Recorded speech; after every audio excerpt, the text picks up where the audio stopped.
abortion thing. Far greater than the black and blacks have done. They've done very little.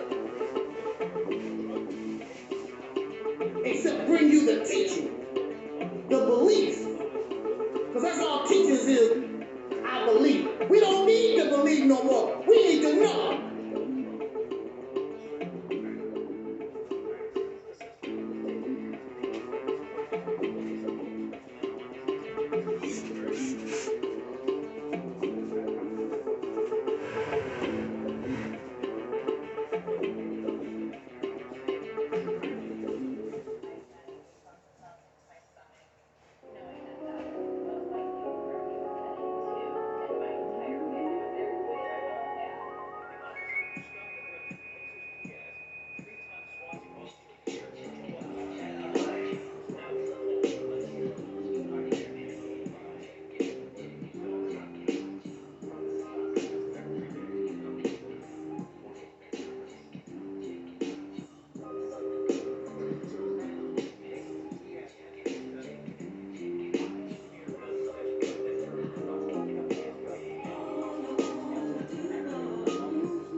Throughout the history of the United States, the construct of racism was created specifically to oppress black people, to try to suppress our determination to achieve liberation. Like Angela Davis said, it's built into the system. Nowadays I can't believe what's going on in front of me. I don't want to watch TV and find another casualty. I don't want to read the news. My heart's already black and blue. I'm putting on my combat boots, cause I got an attitude. Feel like soldiers forced to fight a war. What the hell? I can't take it anymore. Cause for so long we've been patient, now we're done. And don't you even ask me when did I become such an angry black woman.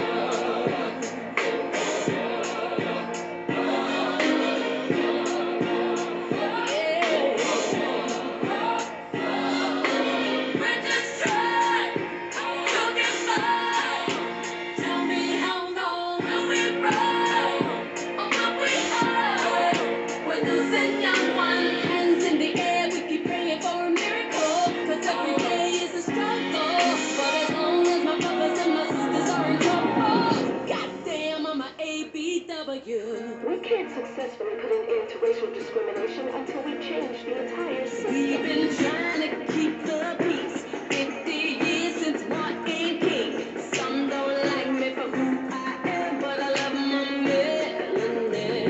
And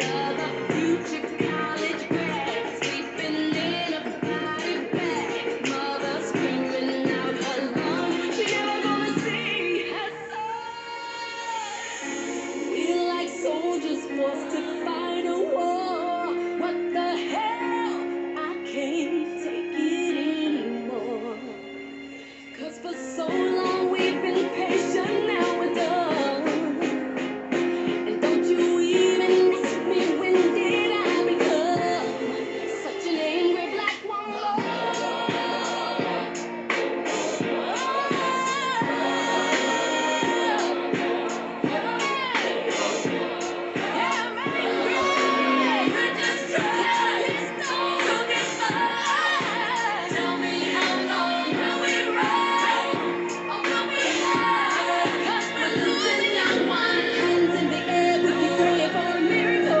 Every day is a struggle, but as long as my brothers and my sisters are in trouble, you're damn right I'm a ABW.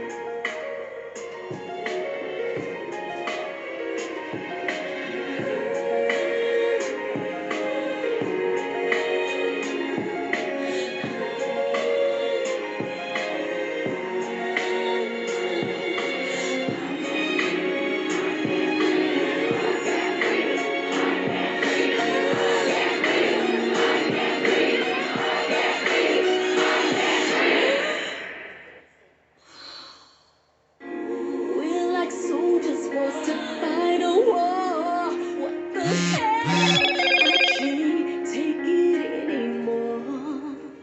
'Cause for so long we've been patient, now we're done. So don't you even ask me when did I become such an angry black woman.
Ride. Let's get this party started. Ride.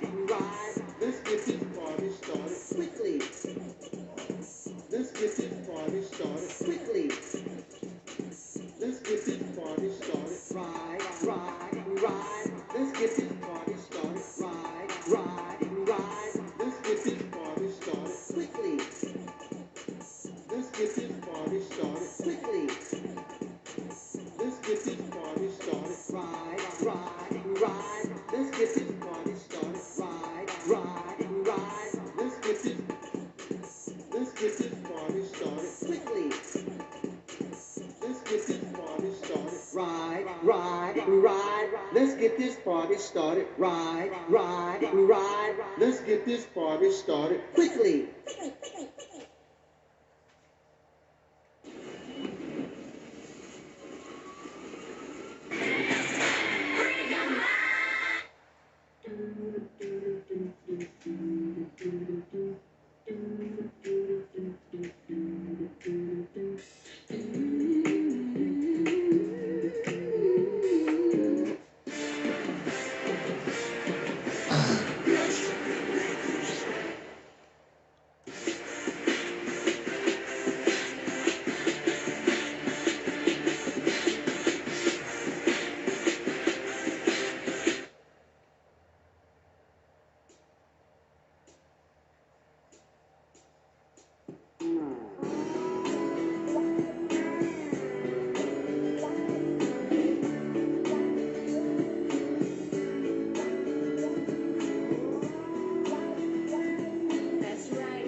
begins in 3, 2, 1.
Peace forever and always, and welcome to another spontaneous broadcast of what we call the Reality's Temple on Earth Internet Ministry. I am the gatekeeper, the host of this program, known here on social media. Wherever you may find me, I am known as the mighty Angel Snubbing Up 7. I am your soul brother, number one.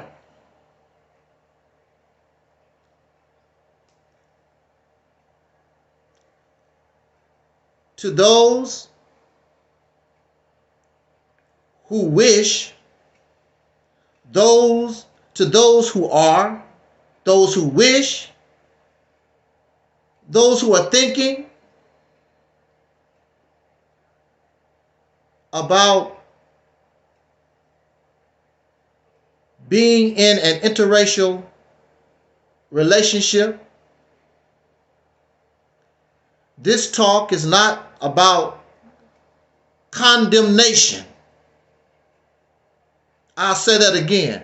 Our talk is not about condemnation. It is about understanding. There are many things that we do, but we really don't understand what we're doing, and we don't understand the consequences of what we do. When we first begin to drink alcohol, when we first begin to engage in sexual activity, when we first begin to do drugs, the only thing we know is it gives us a good feeling. Man, this weed good. Man, that sex is good. The only thing we understand is the good feeling, getting drunk, getting high. That's all we're interested in, is that feeling. and it feeds our emotion. We feel as though it took us to heaven. I never felt this way before. So we begin to lust. I need more weed. I need more sex. I need more drugs. Because I want to feel good. Because in this life, in this reality, it's a lot of pressures, a lot of things that make you wish you wasn't alive. And for some people, that's not good enough.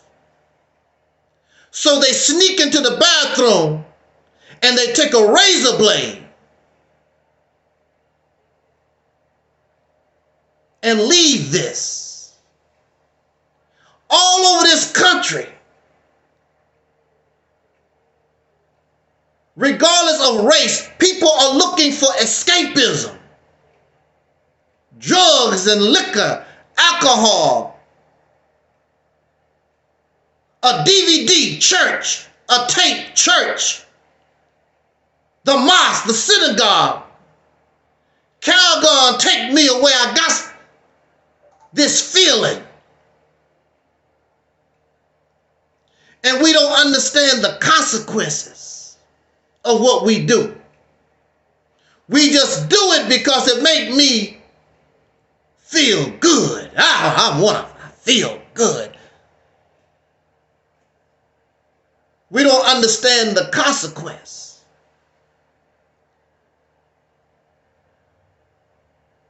Making this video gets me high. Makes me feel good. There's a different kind of consequence. The consequence, I will tear down 100 of your channels. I'll make you work. If you want somebody to listen to you, you're going to have to really work for it, because I'm going to tear down everything you say. Everything that you do here, there's a consequence.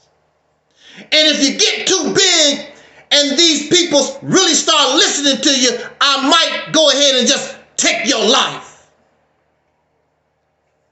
Angel Snub Nub 7 found dead. Mysterious circumstances.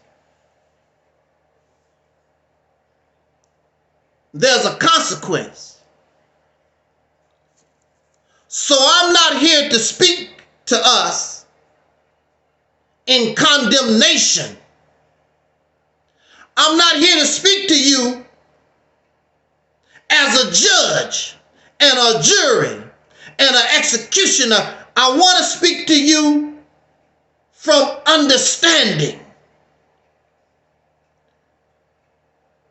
I want to speak to you from a place, I'm not better than you. I'm not smarter than you. I'm not brighter than you, because I could be wrong. I could be in error. And if you show me my error, I will seek to correct myself. I'm not going to be loyal to a lie, loyal to the untruth. I'm not going to do that. You taught me something new. I will thank you. I will appreciate you so I can be a better person. So this is not about judgment. This is not about self-righteous behavior, because a lot of persons who condemn us on anything, a lot of them themselves at one time or another participated. But now they're self-righteous and they're holy and gonna tell you what you should and should not do. I'm not going to do that. Even though in this instance, I have not participated. But I'm not going to come to you and condemn you. I'm not going to make mockery of you. I want to bring something to your attention for understanding and compassion and empathy. Not being a judge. I want us just to look at certain things and the consequences if you care. There are those who don't care about getting drunk. So they get in their car and go out into these roads and they kill somebody with their car, looking for that high. People steal from their relatives and their wives, even their children, because I'm a drug addict. I got to get a fix. They don't care about the consequences. And they don't care about who they hurt. They only care about themselves. And there are many. But I'm hoping that we can talk so at least we understand the consequences. If you care. If you don't care, then you might as well don't listen to what we have to say. But if you care, then you should hear your brother out for understanding, because this comes from a sincere place where I am your brother. We are family, and I want us to understand the actions that are actually destroying family. Actions that are actually destroying our very manhood. But while we listen to this commentary, there are men of other so-called races or tribes. This is just not a black man thing. This is an all man thing. And I just want you to get an understanding and give us an opportunity just to talk. We're not here to condemn. I'm not here to condemn nobody, because I understand. I understand.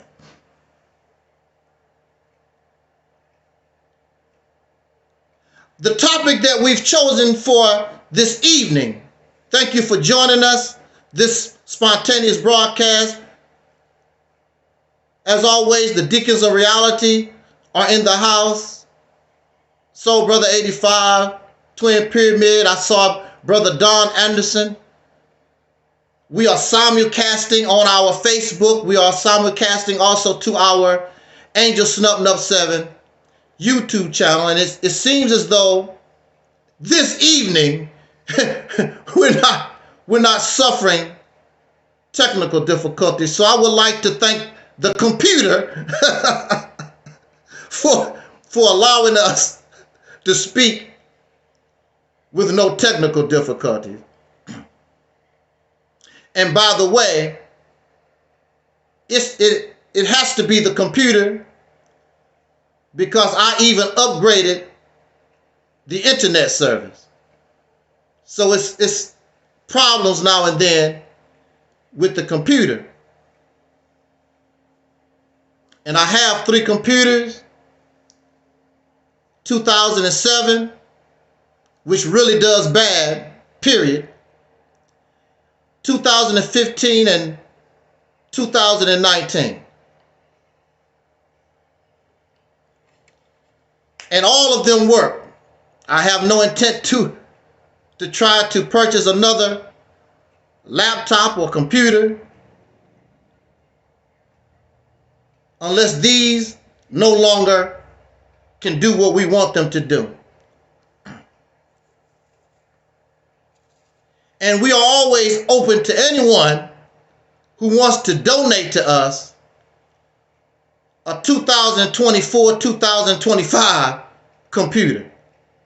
Until then, we're going to work with what we got.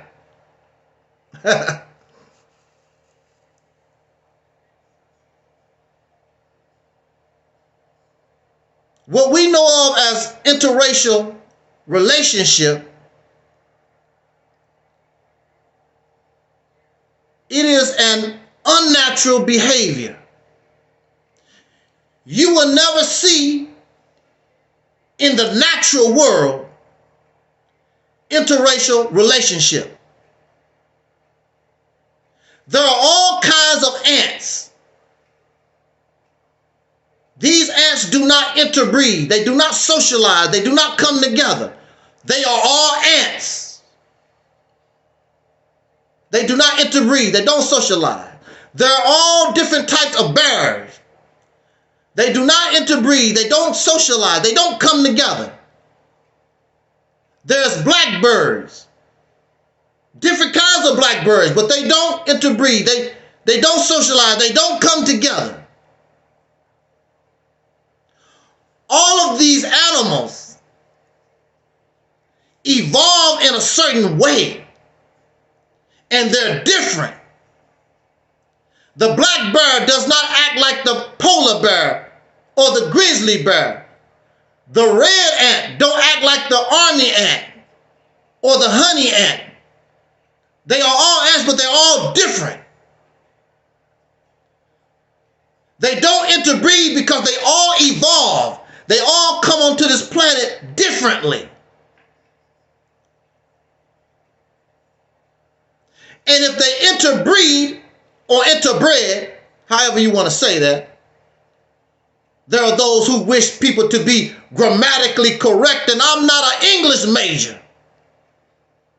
And you're not an English major. And the ones who created English ain't no damn English major. That's why English is considered a bastard language.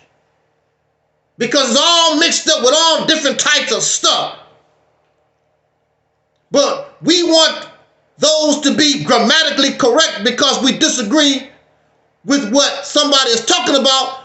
But the purpose is for you to understand the English. And you understand that. Sit your self-righteous, want to be a scholar ass down. This is not college. This is not a university. This is not your English class that you did not pass.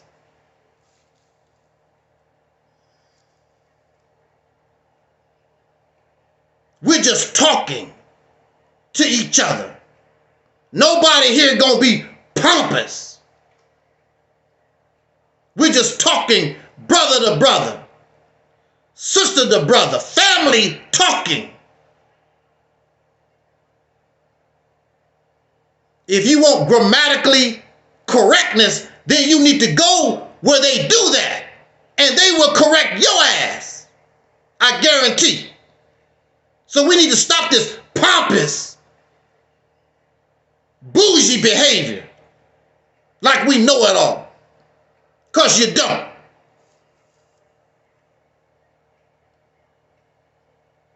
Interracial relationship is an unnatural behavior, whether you or me, whoever, don't like it.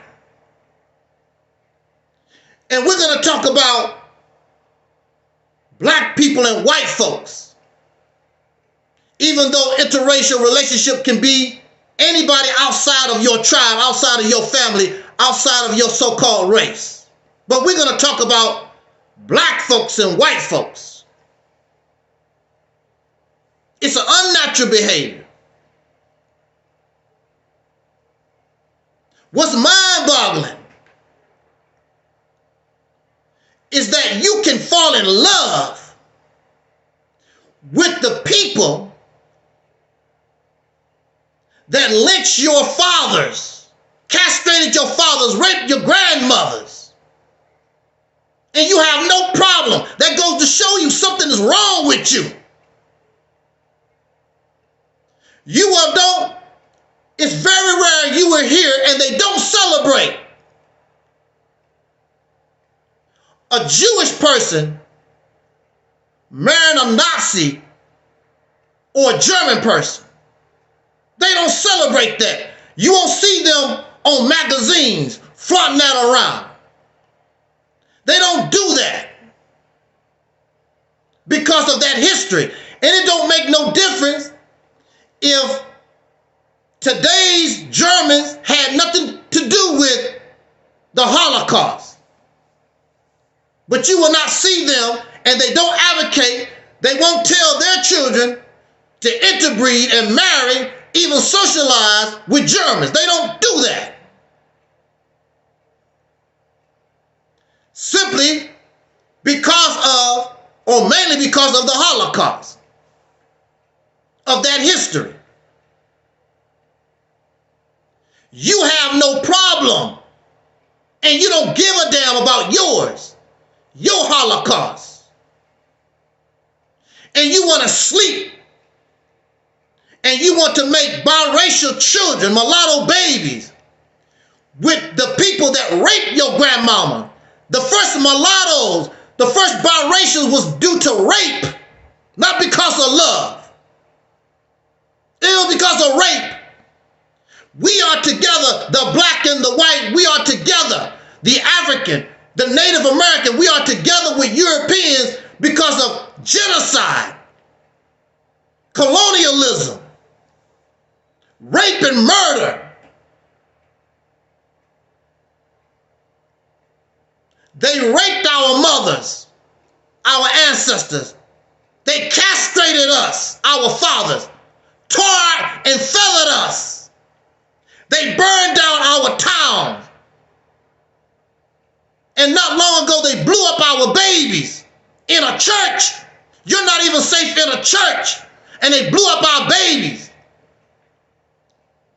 And you would say,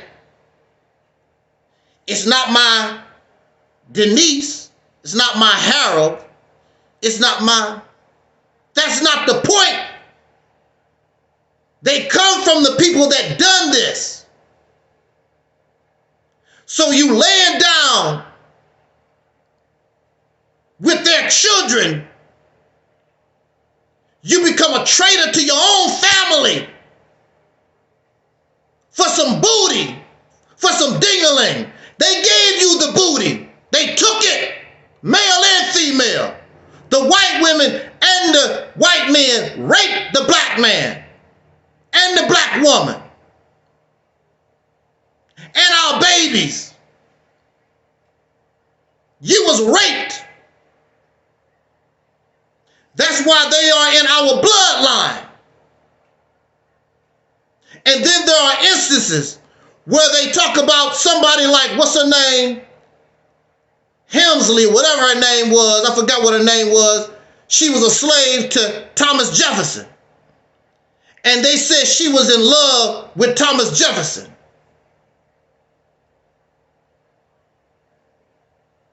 It was a fake love.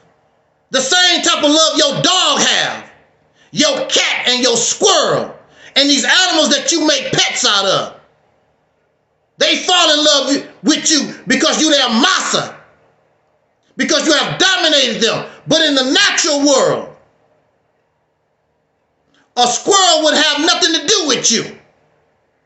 A dog wouldn't have nothing to do with you. An alligator and a snake, all these animals that you made pets out of. These fish that you got in a bowl, they would have nothing to do with you.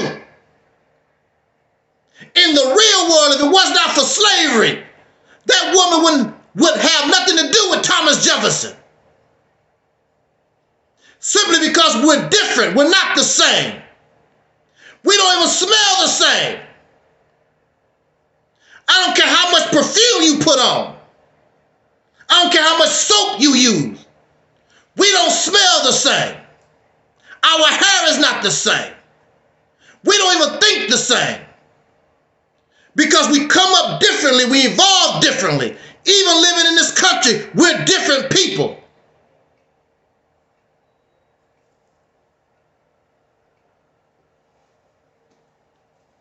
You become a traitor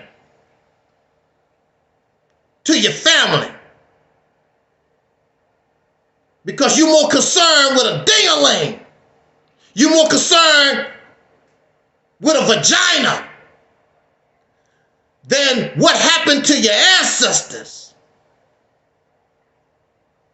And they got the ding-a-ling first. They had the putty-tat first before you was even born by force. But you don't care. Because they tell you that a lot of things is different. Things are different until you are in the car with them going down the road.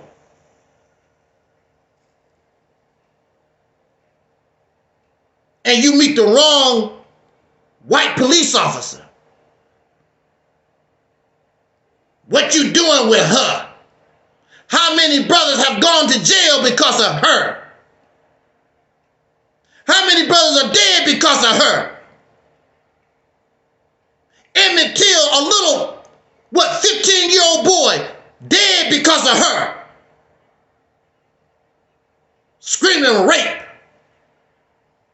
And now she has a name. You call her Karen. And they still would take her word over yours. You really gotta have to prove your case. Karen don't have to prove a damn thing. He raped me. That big black, he raped me. He stole my telephone. He stole my car. No evidence.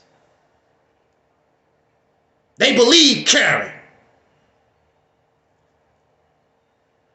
And then you turn around and you want to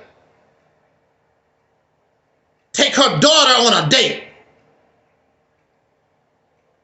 You want to give her daughter diamonds and gold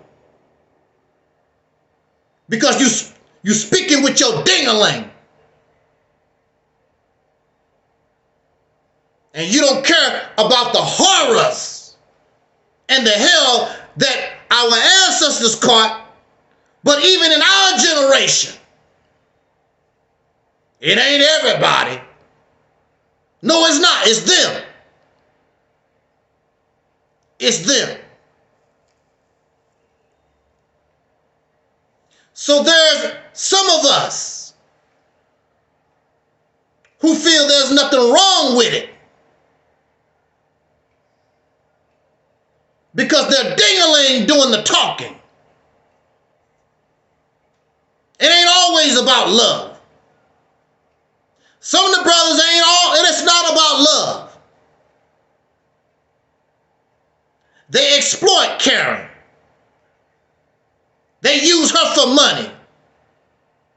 They use her for a roof over their head. They put her on the block.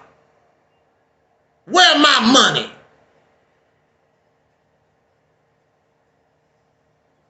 It's not always about love. No woman should be exploited. No woman should be treated in that type of manner. No woman. We're not going to talk about the abuse of womanhood. We want to talk about interracial breeding. I didn't say we're not talking about interracial love but you do it in the name of love. Love causes interracial breeding. You can love, you don't have to make any babies. But you do. And you don't understand the consequences. Because you in love. You want a family. Where's the picture at? Where's my picture at? Here's our picture. Here's a young man.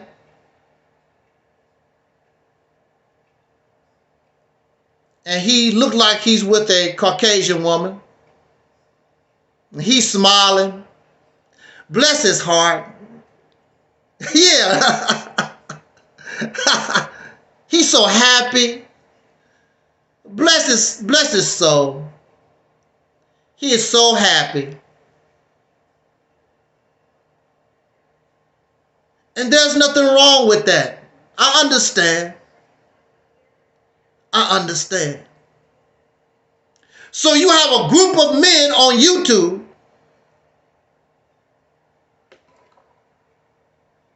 They're lonely.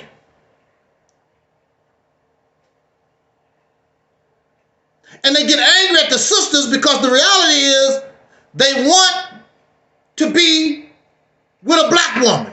Because chances are their mother is a black woman. And they really want to be with a black woman. They really want to be with a soul sister. But they don't know how to communicate. They don't know how to deal with. The soul sisters are wild. They untamed. They savages. They can't. I don't know how to talk with them.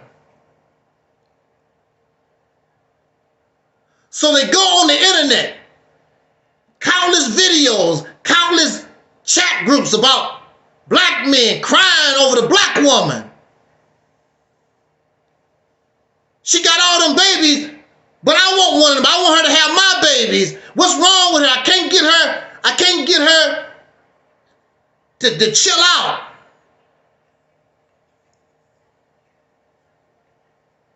When you look in nature, when you look in the natural world, there's no male that cannot attract his female. He knows how to do that. You never see a female or a male black rhino. He cannot attract his female, so he said, well, I'll go to the female white rhino. They don't do that.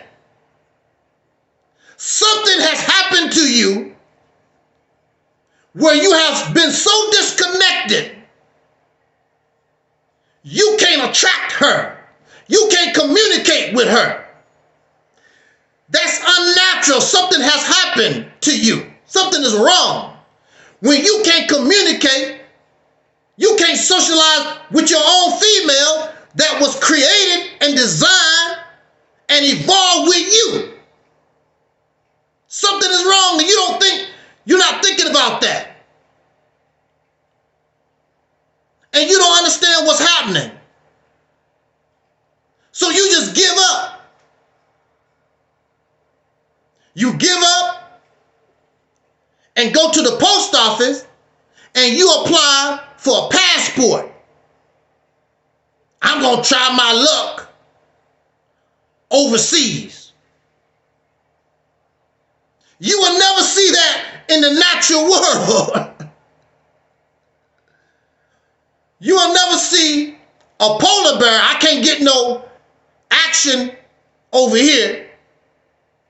So let me swim because the polar bear can't get on a plane. Let me swim across the ocean and get with a grizzly female.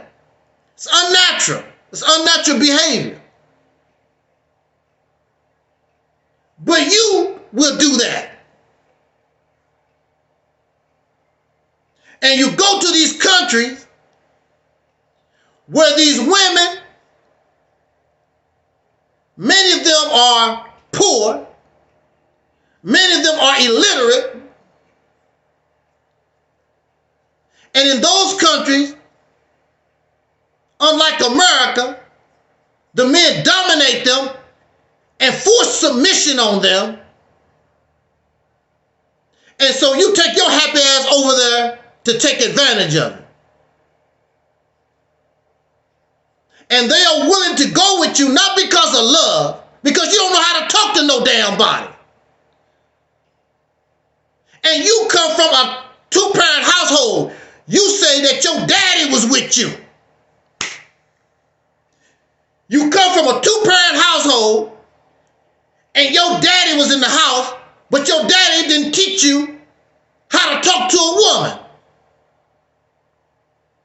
to communicate with a woman. You believe I'm a nice person. I got a good job. I got a car. I'm really nice. You think that's all it is to it. And she's supposed to look at you. Oh, he got a nice car. He got education and all that type of thing. Oh, and women just supposed to come to you. That's not how it works. It works sometimes. If you got it like that, like Twin Pyramid and Soul Brother, they can just go out on the street, women just be falling down like, whoo, I want to get with that. All of us not like that. We ain't got it like Twin Pyramid and Soul Brother 85. We got to work hard for ours. We got to have swag. You got to know how to talk to people. You got to open up your damn mouth. See, I understand you. I understand where you're coming from. And many of you was called a nerd in your circle.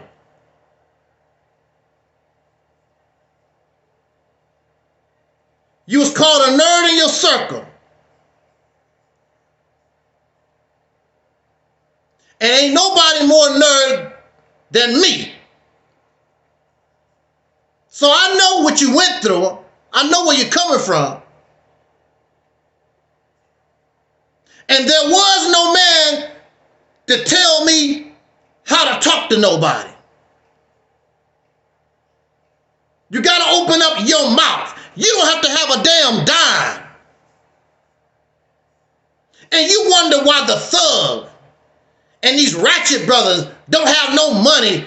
How come? And really you a hater. How come the sisters like these guys that drink and they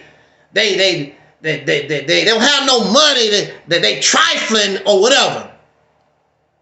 They know how to, what they say, they know how to run game. They know how to talk to people. Because it's not always about money. What's the sense of having money and a car and a house and you boring as hell? There's nothing fun about you. No woman likes that. One of the main things a woman would tell you, or liking a brother, she likes to laugh. You have to be an entertainer. There's a bird. Man, what's the name of that bird? Oh, I think it's the paradise bird. The paradise bird go out, fluff up his feathers, dancing around and whatever. And the female paradise bird be looking like, woo, he got it going on. A woman wants to feel protected. If you out there with that woman somewhere and it seems as some type of threat and you show her you willing to die for her. See, a lot of these, what you call thug Negroes, they might be a thug Negro, but a lot of them carry guns. A lot of them will punch you in your damn face. And when a woman know that you're ready to get down, she feels secure.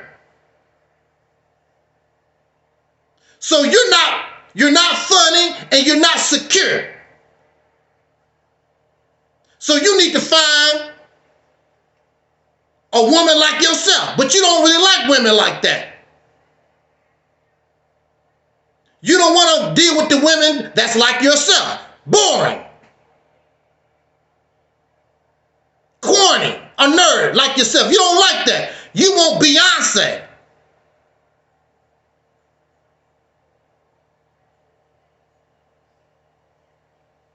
But Beyonce's not all that. The only reason why Jay-Z got Beyonce is because who he is. Any brother in the street could pull Beyonce.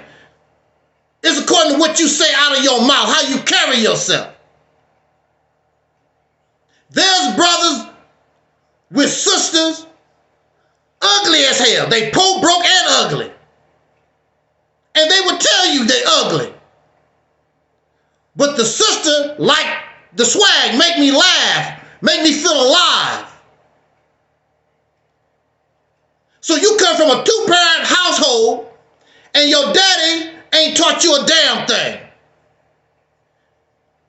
Your daddy got a son that got to get a passport and go beg a woman in another country that's not even related to you in your race. All this is unnatural behavior. All this is mental disorder. Because it's a mental disorder when you feel as though you cannot communicate with the female that belongs to you, not belong to you, but is part of, that's in your race. You lost communication skills with your own woman. And then you make all these pages talking about her hair, her weaves, and her makeup, and blah, blah, blah. That's frustration. That's frustration on your part because you have failed as a man. As a man, you should be able to get any female. It's not about what you got. It's about your swag. It's about opening your damn mouth, how you carry yourself. Women like you when you're confident. There's an old line. What you call it? There's an old line.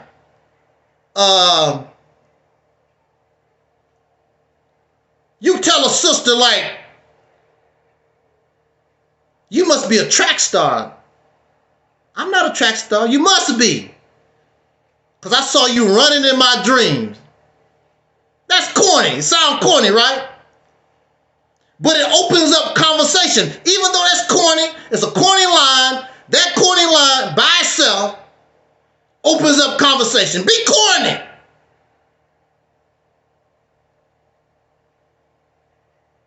You also have to be able to handle rejection. So what? It's many fish in the sea. If she don't go for it, somebody else will. Exactly, Deacon. Women like corny stuff like that. It's open up your damn mouth. Be confident in yourself. You're not confident in yourself. You want somebody to put something on a plate for you. And that's not how it goes. All male animals gotta work for it.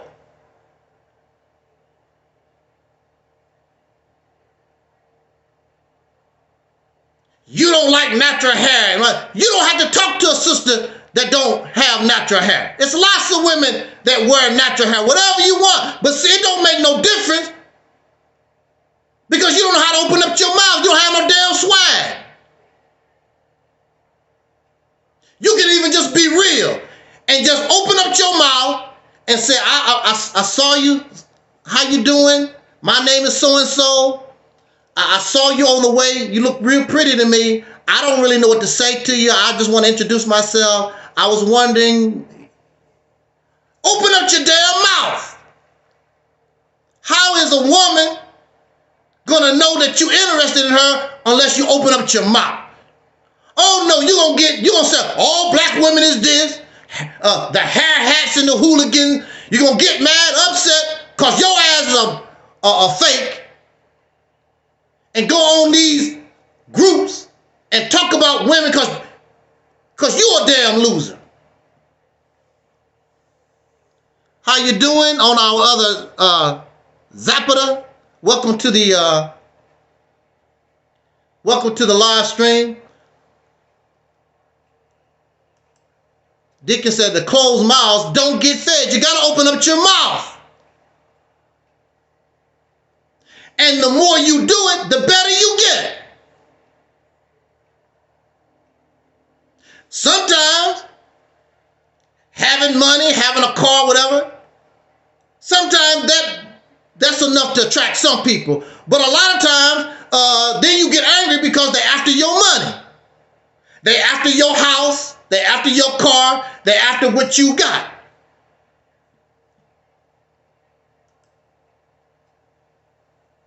And they really don't like you. And these women, you go all overseas to get these women. You will marry them. But as soon as you screw up and they understand in America that they can get half in a divorce, you're going to go through the same crap. They're going to take half and take your half children with her. You still lose. You still lose. But the main thing is you really want this black woman because it's natural for you to be attracted to the woman that you come from. You keep talking about two-parent household, but you got a daddy in the house ain't taught you nothing. Because you need to open up your mouth. You're corny. You're self-righteous. You're boring. Even that woman, when you go across the river, the ocean to get her, you're going to lose her sooner or later because you're boring.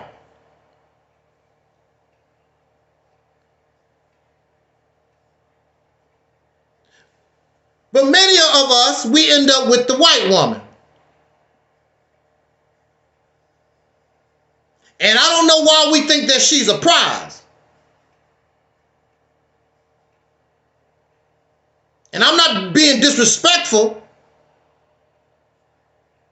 but this white woman, lay down with almost anybody anyway.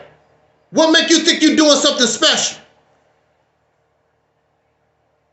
I've seen her lay down with animals. So what is it? Matter of fact, they called us animals. They called our ancestors animals, savages, and they raped us. They laid down with us. So what make you think you doing something special because she with you?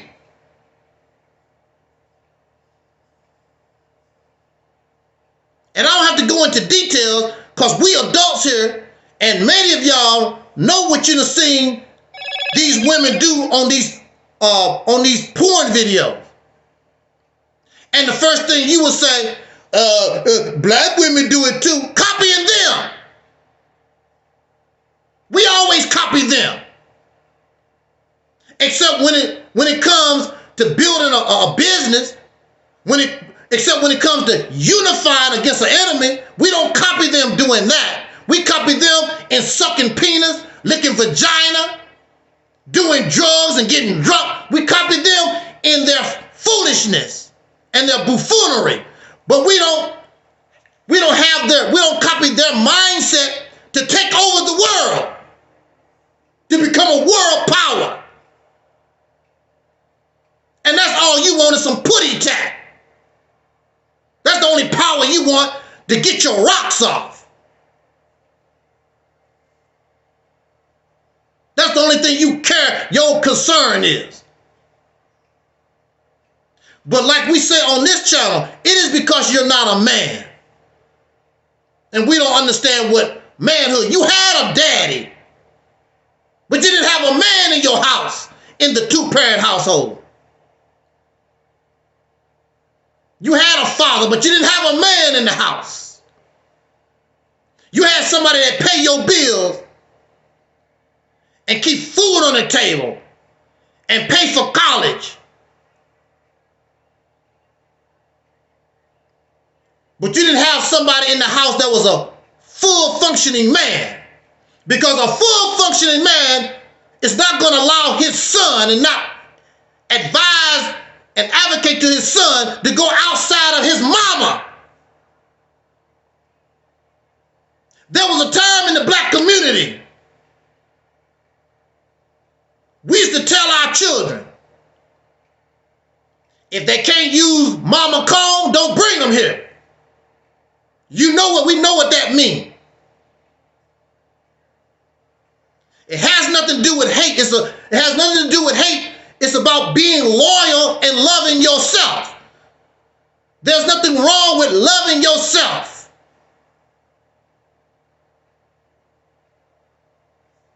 There's a song by the Temptations when you love somebody and you want to get with them. I ain't too proud to beg, sweet darling. Please, please, please, please, grovel. Male animals in nature, that's what they do. Somebody done told you there's something wrong with you. That's what you're supposed to do. When the male lion wants to mate, he just follows until she ready.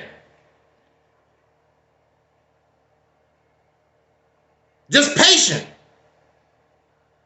You're gonna give it up sooner or later. I'm just gonna walk around here.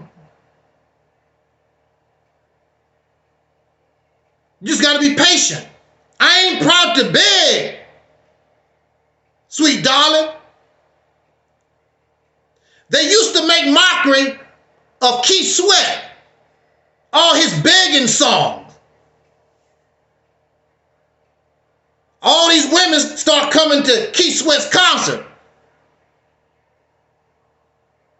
Then they start like, and maybe that's a good idea. I'm gonna start doing a little begging myself. That's what you're supposed to do. You're supposed to be the lion on the hunt. You're supposed to be the chaser. Ain't nobody supposed to be chasing your hard ass. You're supposed to chase her. They done made a female out of you. You want to sit in the cut with your earring and your pretty hair and your pedicure nails and feet. And she's supposed to come running to you, but you boring too. That's not how it works. You got to show her your strength. You got to show her your confidence.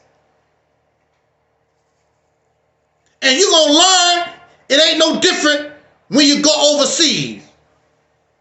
Because when she come here and she see how other women want to be treated, that's going to get inside of her also. She's going to be influenced by that. I don't have to be no submissive slave to your ass, because that's all you really want. You want somebody to bring you your slipper like a damn dog. Bring me my dinner. You want a dog, you want somebody to bring you your slippers. Run your bath water and all this other damn slave ass activity. A relationship is a team. A relationship is compromise. Just like on the Cosby Show. Claire Huxtable said, I will go get my husband a cup of coffee and he will bring me a cup of coffee. That's how we do each other. I don't mind running him some bath water. He will run bath water for me too. You want somebody to be your slave. Ain't nobody doing that, especially in 2024. Many of these women make more money than you do. They can take care of themselves. They don't need you except for your ding-a-ling. And a lot of you don't have that well.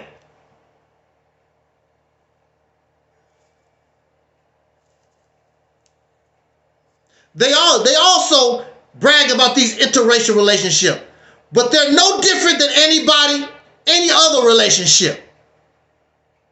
You can die in an interracial relationship. There are many people who are murdered by their spouses. It was a black woman. I think her name was Vivian Riley back in the 80s. She was on a show called American Gladiators, I believe. And she married a white guy. And she won American Gladiators. And she got her 15 minutes of fame. He was jealous. And he ended up killing her. Or the ever famous Nicole Brown Simpson. O.J. Simpson was accused of killing her. That's an interracial relationship. You're not going to avoid bad things, terrible, horrible things in a relationship because that person is of a different race. There was a lady where her husband was Caucasian, but you had this white lady, what's her name, Lorena Bobbitt. She caught her husband cheating, and this white woman cut his penis off. You could have been dating her. She cut, Lorena Bobbitt cut her husband's penis off, threw it out in the weeds somewhere. They had to send the dogs out to try to find it. They found it in time, and they sold it back. They sold it back on. So I don't know why people try to paint these interracial relationships like they better or superior.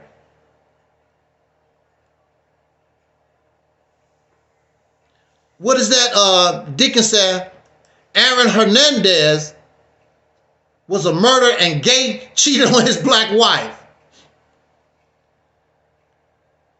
So these things are painted like they're special, or you got a special advantage, and you don't.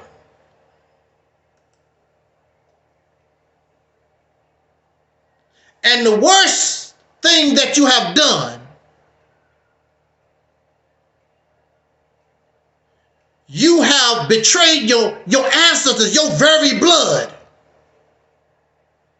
But many of you don't understand it because you don't give a damn about yourself. You don't give a damn about your race, your people.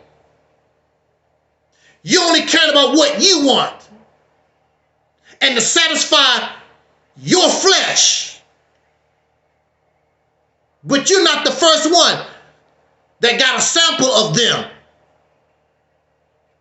The first biracial child was by rape and murder of us in this country.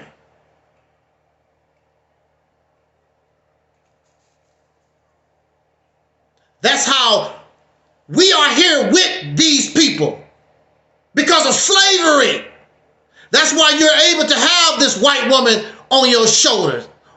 On your shoulders. In your lap, or wherever you want to put her, or this Caucasian man, because of slavery. And they took your manhood. They took your womanhood.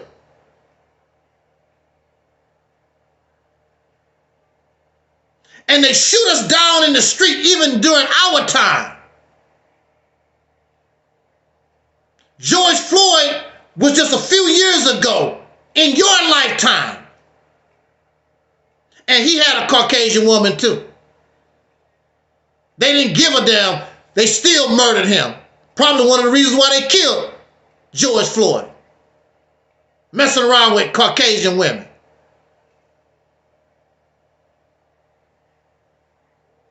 And these people, these women, will holler rape. They will take all that you got because you don't know how to communicate with your own women. And a lot of sisters do you wrong, but they ain't like some of these folks. They can get vicious. Ask the white man when they got to go to court with a white woman. Hey.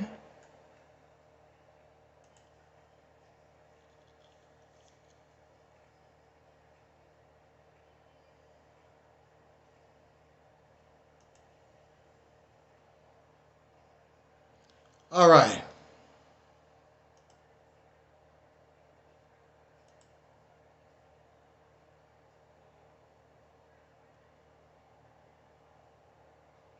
I do not know why we're having technical difficulties here.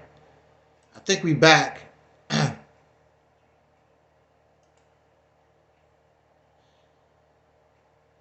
It's the computer. Okay, we're back. We're back. So let's bring this, since this thing is tripping. I was getting ready to go into conclusion anyway. We're gonna go ahead and just break this down. Again, we're not here to judge. I'm not here to judge nobody. Not here to condemn anyone. I want to bring us an understanding of our actions and the consequences. I want to talk to you as a man. And again, I'm talking to us as Black American men, soul brothers, Foundation Black American men, however you want to call yourself, freedmen, however you want to call yourself. Which that's a trip. We don't even know what to call ourselves. And as a man, that should have been dealt with and made clear long time ago. I want to make this point so that you can understand something.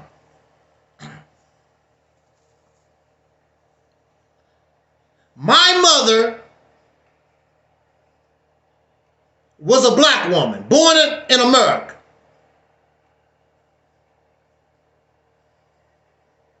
My father was a black man, born in America.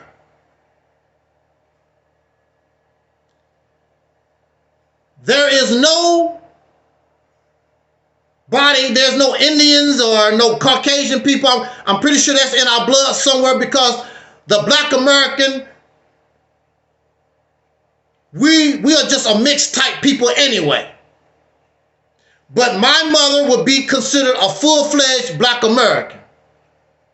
My father would be a full-fledged Black American. And they produced myself. I'm full-fledged Black American. I want you to keep up with me. It's very simple.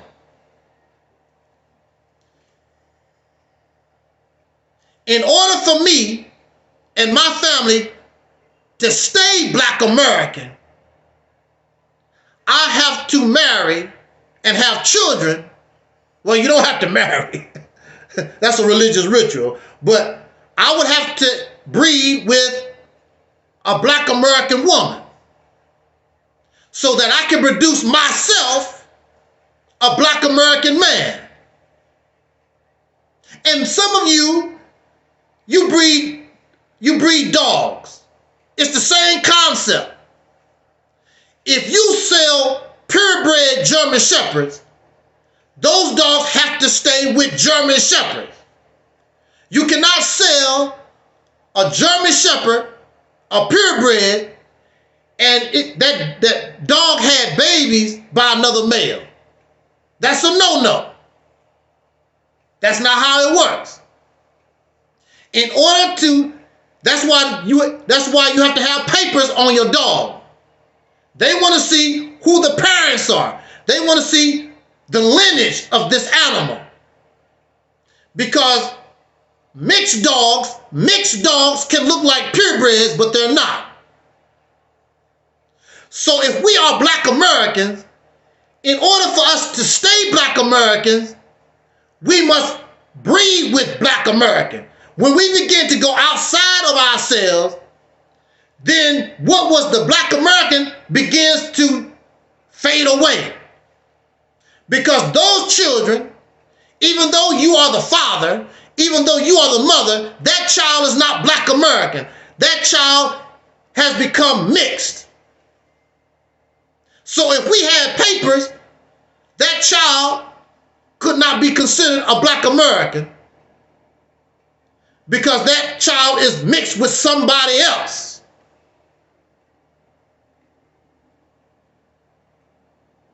If you want to, you as a man,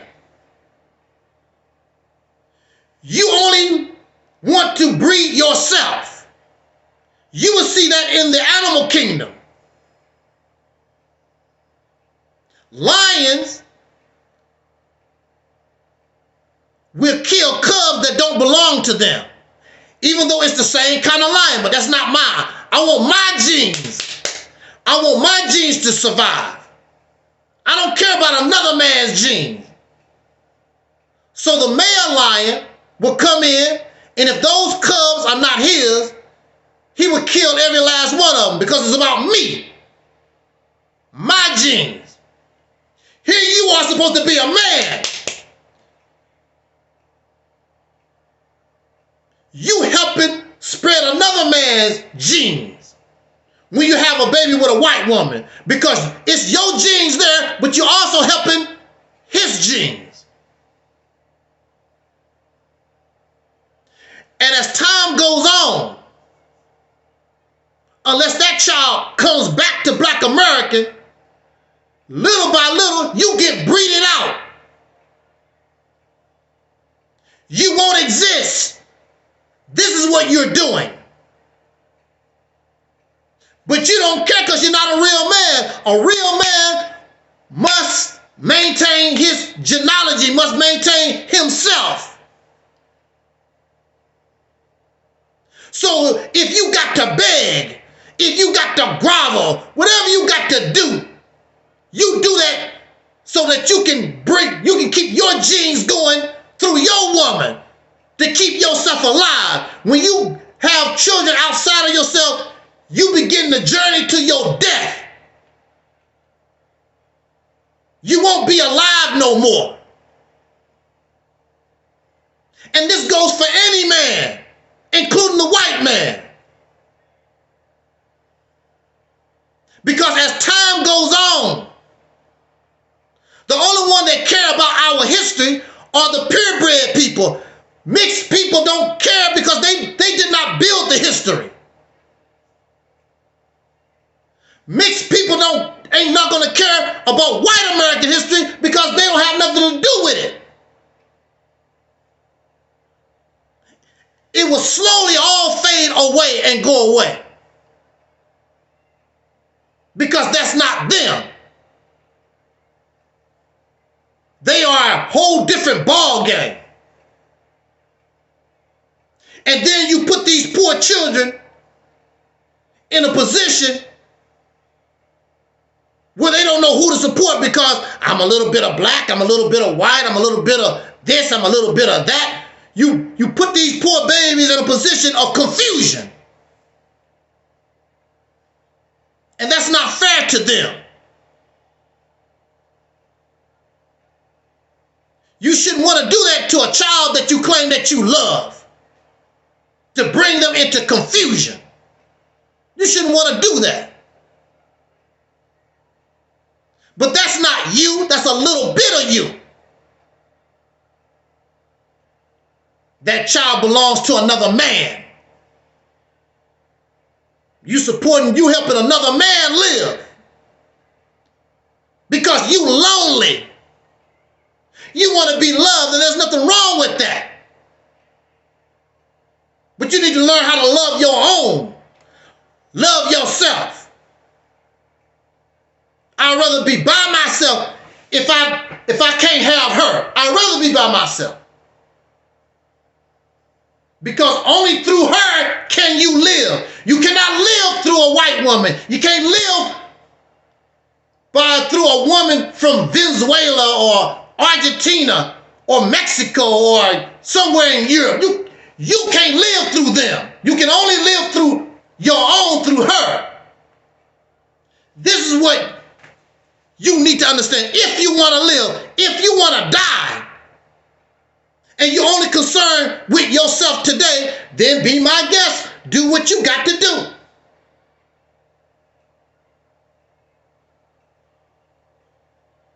But you will be dead. When they put you in the grave, you will be dead. You will be gone forever because this behavior will cause your extinction.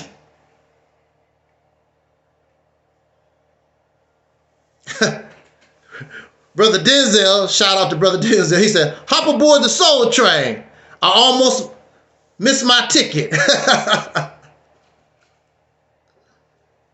See, I'm trying to explain something to us. I'm not trying to condemn you. I understand that you need love. I understand that you want to be happy. And I'm not here to make mockery of you or condemn you for anything. I just want you to understand the consequences of that behavior, no different than somebody telling you you should not drink. You should not do drugs. You should not oversex yourself. It's the same thing. And we also, a lot of this is not love. A lot of this is about control. I want to control somebody. It's not about love. I'm going to control her, and I'm going to control these dumbass children that we have. Because I'm the man. I want to be massa. Fetch me my slippers. Put my meal on the table. Rub my feet. I want me some slaves. You want some slaves on your plantation. It's about control. Being able to tell somebody what to do because another man in society tell you what to do every day. Stop at that damn light. You don't get off the job till 5 o'clock. Pay me my taxes. Pay me my money, bitch. So you want to go home, be able to do the same thing. Kick the dog in the ass. Put my meal on the table. I'm the man. And then you can justify it. The Bible said, the Quran said, I'm the head of the household. Even though you're a fool. Even though you're abusive and exploitive. Even though you're a hell raiser. Even though some of you're a pedophile.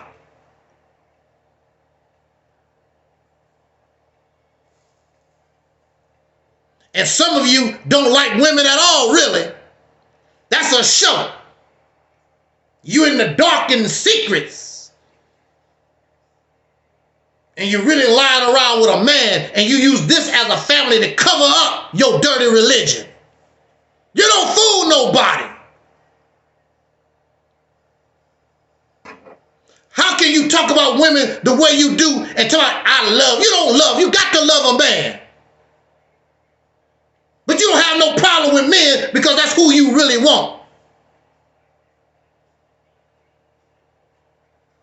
You want Tootsie Roll. That's what you really want. You don't fool nobody. You all so upset. And you're jealous and hater of these men that open up their mouth. That's why I'm confident. I'm very confident in myself. I know I could walk up to this woman here. I don't give a damn because she a singer or she got some money or whatever. I'm confident in myself. I got enough charisma. I got enough whatever it is. I can get it.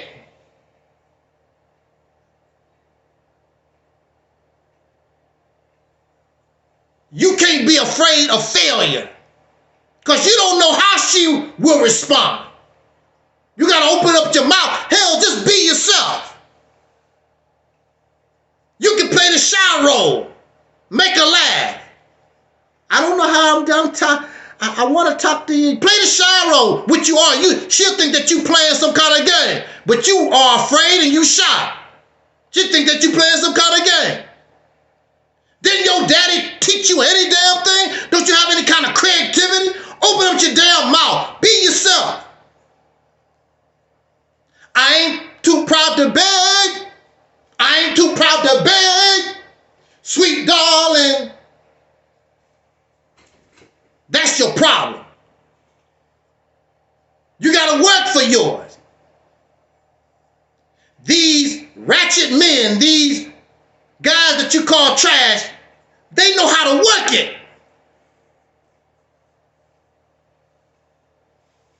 And don't have a dime in their pocket. How pitiful you are. You got men in jail. You got men that's serving life. They men get married. When I was locked up, these guys was getting women pregnant.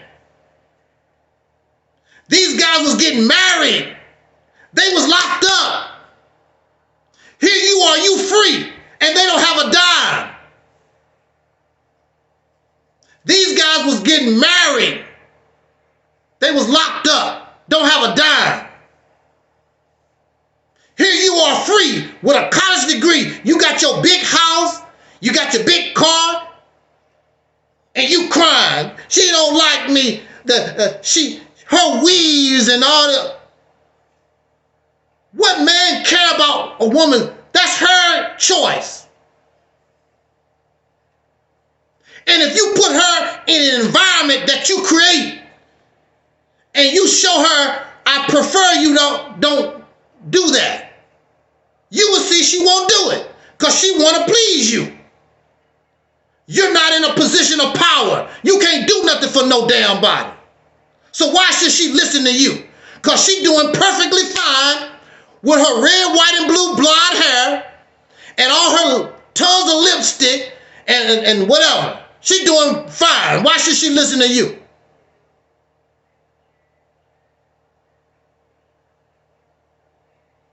That's why it's important for us to embrace what we call the Mississippi campaign. She would have a place to go.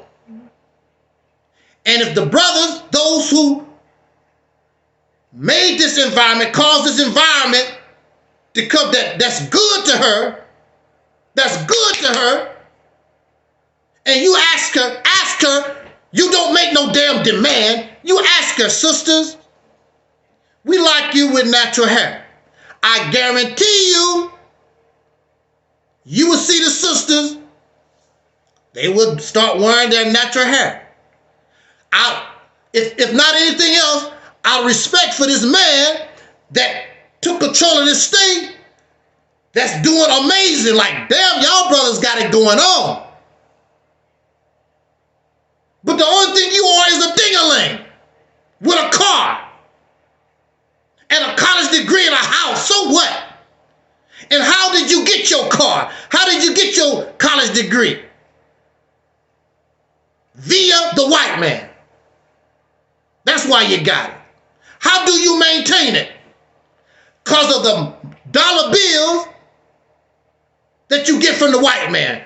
With George Washington, Abraham Lincoln, Franklin Roosevelt on the paper. You want all this respect.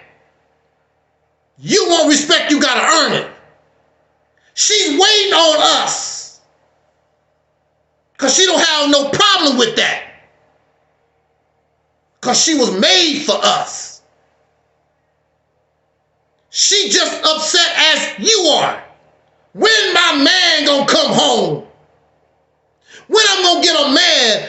All thing I ever get is a damn ding-a-ling. What's wrong with that? And that's all we got. So you hear the brothers brag. I sure can lay that pipe. But not an oil pipeline that goes to your house so that you can have heating in your house. Not that kind of pipe. The only pipe she get is the ding-a-ling. And any piece of a man got a ding-a-ling swing around. But not every man can lay down oil pipe or water pipe so she can take a bath in the house. She's waiting on her man to come. She's waiting on her man to rise up. Not somebody called a man simply because they got a ding-a-ling.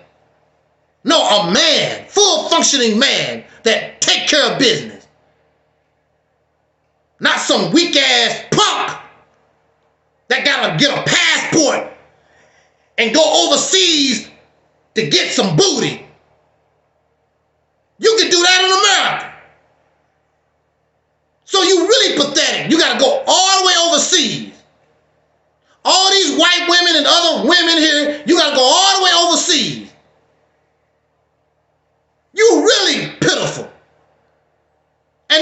brag about it.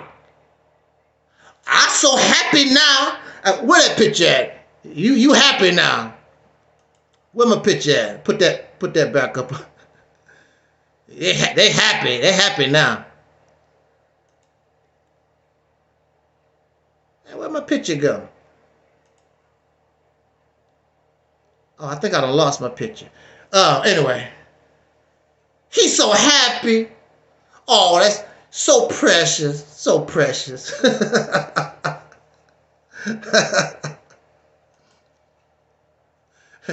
Deacon said, how can you be black and not attracted to the most beautiful woman on our planet?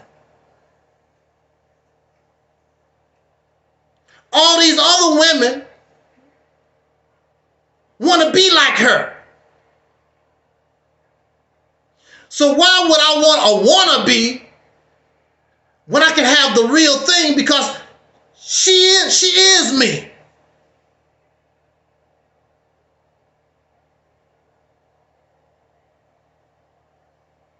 But I want you to understand,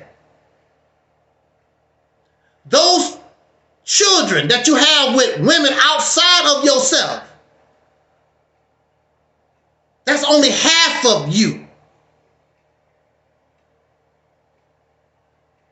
And if they continue to go outside of yourself, you won't exist no more. So you have no legacy. And this doesn't make this goes for all men, not just us brothers, black American men, soul brothers, freemen, foundational black American men, whatever I don't know, whatever we want to call ourselves. It goes for all men.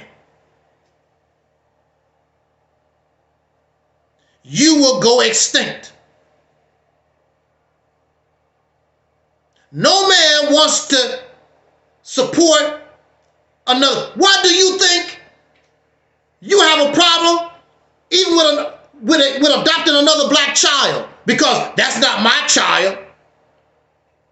So this goes to show you, you only want to really take care of your own biological children. If a man take care of another man's child, you a simp. You a fool for taking care of another man's child. But if you gonna have a child with another woman, you doing the same damn thing. You passing down the DNA of another man. So what difference do it make? You're doing the same thing. At least this man is taking care of black children, black American children, by another black man. You passing down the genes of another man outside of yourself. So you are really the one that's an idiot, not him. He's taking care of family. He's taking care of himself. And hopefully those children will keep to themselves so black Americans can stay alive. This type of behavior will cause the black family, the black man, to go extinct. And if that's what you want to do, so be it. Because you lonely. And you're only thinking about yourself. And you're not thinking about your ancestors who suffered for hundreds of years just so you can die. They struggled and suffered for years so we can live. They wanted us to live. And now because you lonely, you ready to die. So that's all I want to express to you tonight. As a man, you should want to stay alive. You should want this black American culture to stay alive, and the only one who can keep it alive is us. When you begin to dilute us won't be existing too much longer. It's not about hatred. It's about the survival of this family. It's about the survival of this tribe who have suffered almost 500 years. And our people have sweat and bled and died so that we could be here. Don't sell yourself out. I'm not proud to beg, sweet darling. So what, you gotta beg a little bit? Who gives a damn? As long as your babies are produced, as long as you live. And that's what you don't know how to do. The thug brother know how to do it. The ratchet brothers that y'all talk about, they know how to do it. And they got a lot of babies running around. Might not take care of them, but they got a lot of babies running around. And you jealous. And if you better, show that you better. Start out, learn how to open up your damn mouth. Show some personality in yourself. Nobody owes you nothing. You got to earn what you get. You earn your house. You earn your car. You earn your college degree. Now you got to earn her. But you don't think that you need to earn her. And she's more valuable than your house and your car and your college degree. That's why your ass upset. And you can have these foreign women on your arms and they still angry and upset. You got the white woman. You got the woman from Venezuela and Argentina, Brazil, wherever. You got them, you still upset because of her. So what does that tell us? You really want her. Well then, earn her. You got to change yourself up. You got to do a little something. Bring some personality. She's not that bad. I was locked up. I'm going to say this, we're going to get out of here. See, I understand. I was locked up. And I was able to talk and communicate with all the sisters in that facility. I ain't have no damn money. I just had my mouth. Some of them didn't even have a high school diploma. Blonde hair, green hair, college degree. I was able to communicate with all of them. I opened my mouth and talk. And I didn't talk about, oh baby, your booty so big, you sure got some big breasts. I talk like I got some damn sense. And a lot of these women, I don't care how their hair is and the makeup, whatever, open your mouth, conversate, talk like you're a human being. Stop being scared. That's your problem. The problem is not them. The problem is you. Because you think somebody owe you something. Nobody owe you nothing.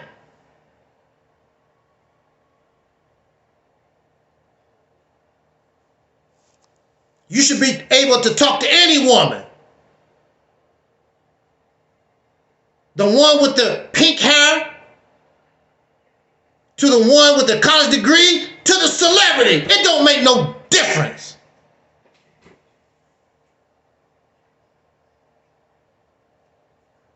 She knows you. We all come from the same place. We have the same experience.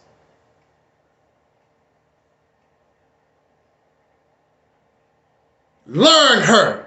That's your problem. Learn her. Learn yourself. Stop being scary. Didn't your daddy teach you something? No, apparently not. just make some money. We're more than just money. We're more than a car. We're more than these dead things. A car can't talk to you. Your house can't talk to you. And your degrees and your money can't talk to you. That's why you're all upset. And you put a smile on your face in the public like you got it going on when you get your passport and you buy a woman from another country, because that's what you really done.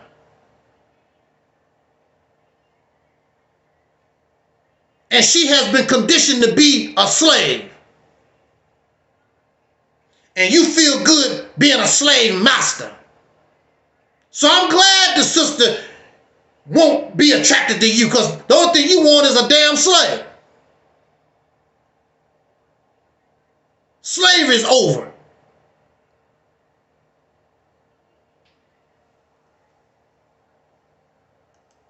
Rebekkah said, I hated when my dad used to tell me, no finance, no romance.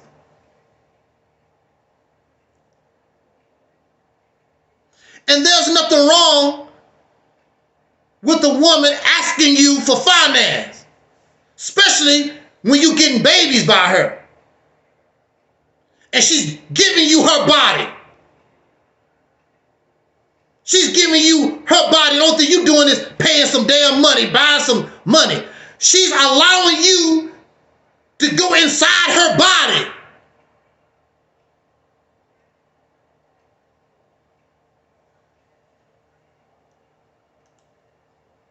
That's a hella. And then have your baby and go through all them changes, morning sickness and all these aches and pains and whatever to spit out a baby for you. And you talking about some damn money. And bumps get all over her face. And I saw a picture of my sister Terry Ellis, her friend Holly Robinson Pete. I saw a picture of her when she was pregnant, and she was pregnancy is hella.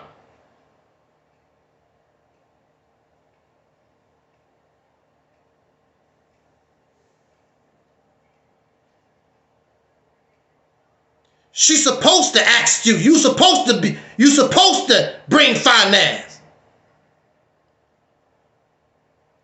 You're supposed to be able to show her, I can take care of my children. I can take care of my woman. I can protect my woman. You're supposed to show her that. We used to play in these games.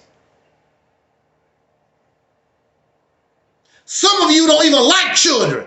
What the hell are you having children for? You don't even like them.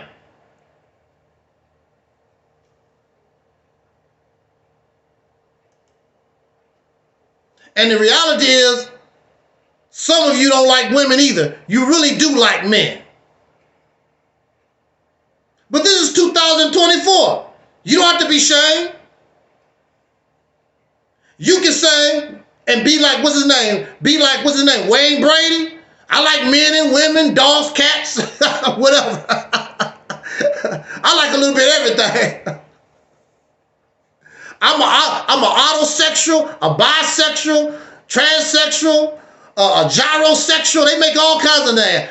I like everything. I like grasshoppers. I like ants. I don't give a damn. Whatever. I don't care. I'm just a freaky deaky. I'm just freaky deaky. I don't give a damn. I like squirrels. I don't care, man. I can get down with anything. So you can be honest with yourself. This 2024, you can come out and be anything you want to now.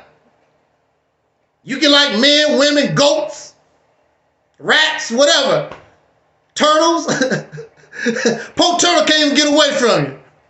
I don't want to be raped. Turtle can't even. I don't want to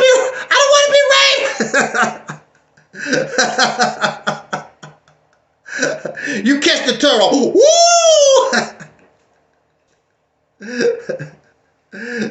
Poor turtle don't even have a chance. He can't even get away.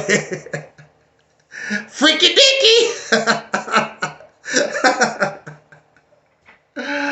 Oh, wow. On that note, I just wanted to talk with us for a few minutes. The bottom line is, if you are a man, if you call yourself a man,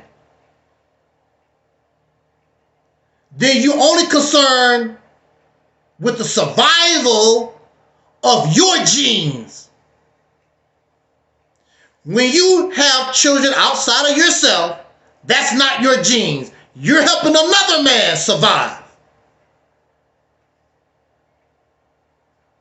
And sooner or later, you will be pushed out and won't exist. You won't have no legacy. You won't have no history either. You will be wiped off this planet. You will go extinct.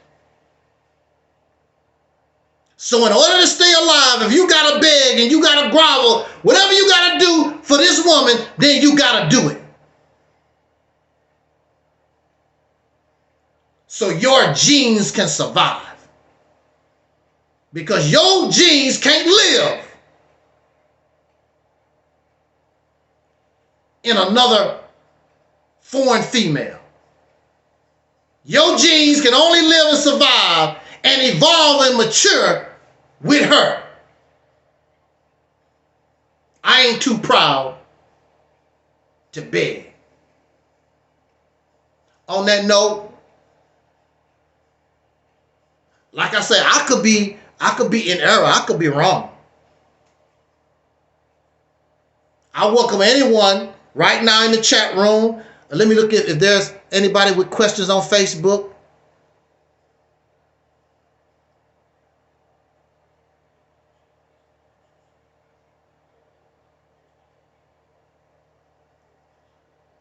We can even come back and do this subject again. And you can teach us. Because I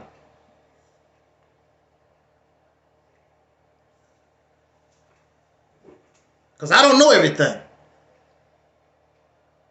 However, I am a student of nature.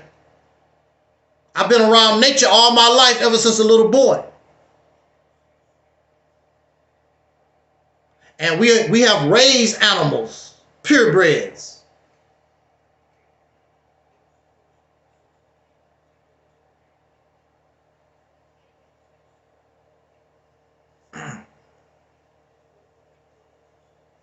The deacon say, I blame Martin Luther King Jr. for all this mess. Why would you blame Dr. King for all this mess?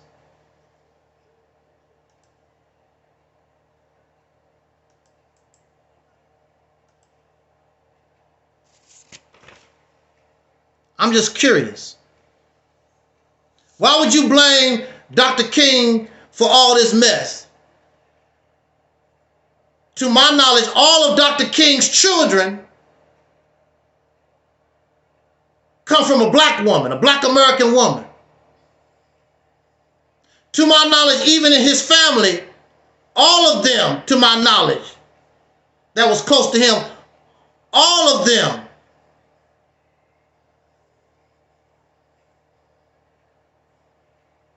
all his children.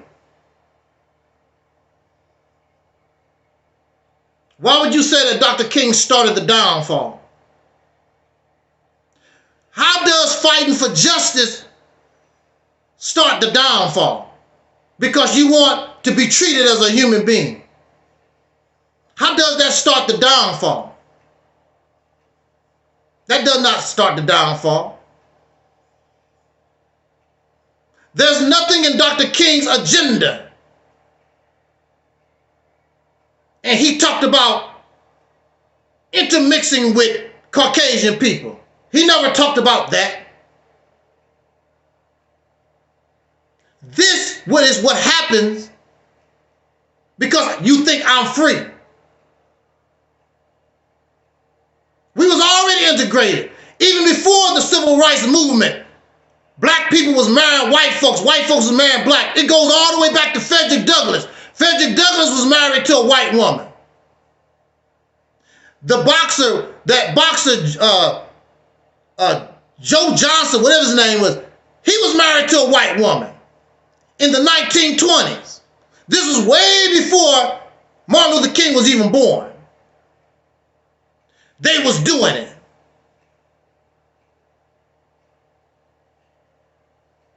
So how can you blame Dr. King? It's not Dr. King. You have sick people that believe because I marry a white woman or I marry into the dominant society, it gives them a false sense that they have been accepted or they're doing better.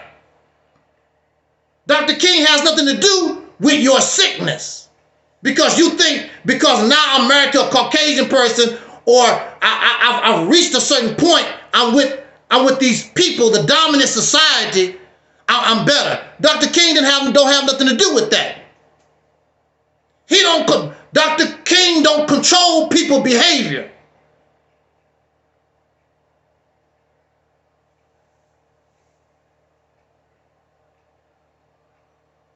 There's a lot of Caucasian people that marry black folks and don't have nothing to offer.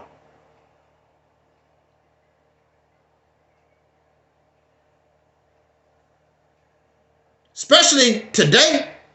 I know a lot of brothers don't have nothing to offer and they have these white women. A lot of these white Caucasian women, like I said earlier, they take care of these guys. That's why they like them, because they take care of them. I could have married a Caucasian woman. 2 of them wanted to take care of me, told me I didn't have to work. I have nothing.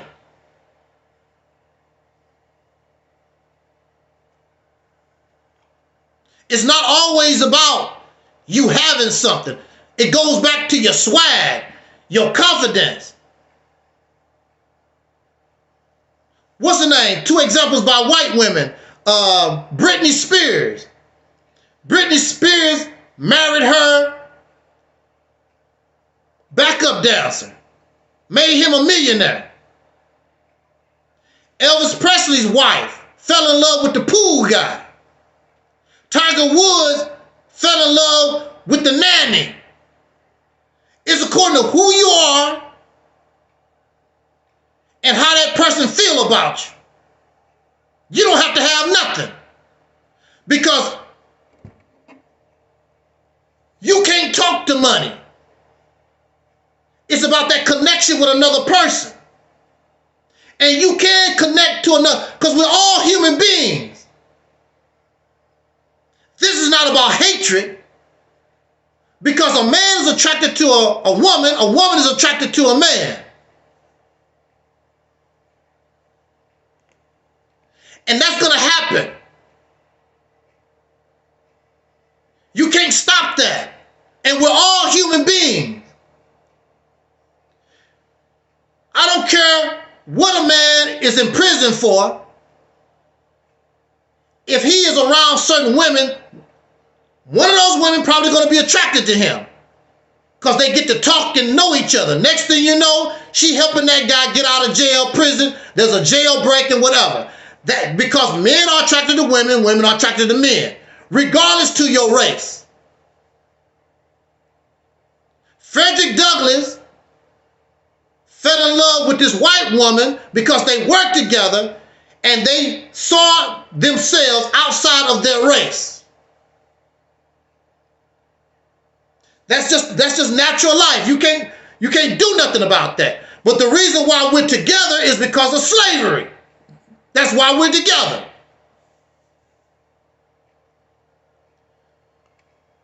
The reason why you have a dog in your house is because of slavery.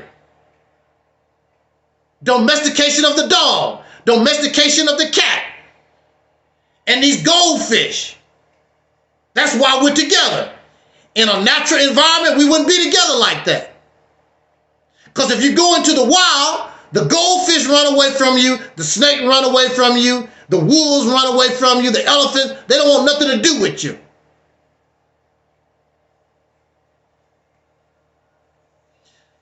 So our next question is, has interracial relationship benefited us as a people?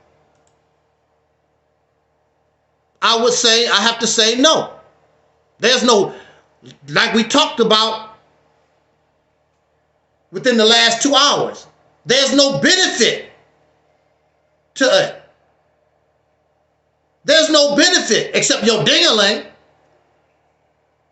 There's no benefit. It's a benefit to them because you're helping them live while you die. So how is that a benefit when you give them life and you get death? There's no benefit.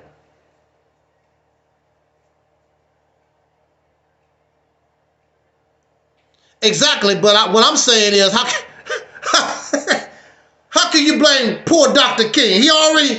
He get blamed for everything. Now, if he was teaching that, that's different. Now, if you can show me where Dr. King was teaching, get you a white woman, and he was teaching, go to a white business, it's better than a black. That's not what Dr. King was teaching. People began to do that on their own because they felt as though that was made them more acceptable to society. They was moving. They felt as though that was progress. They was moving up the ladder.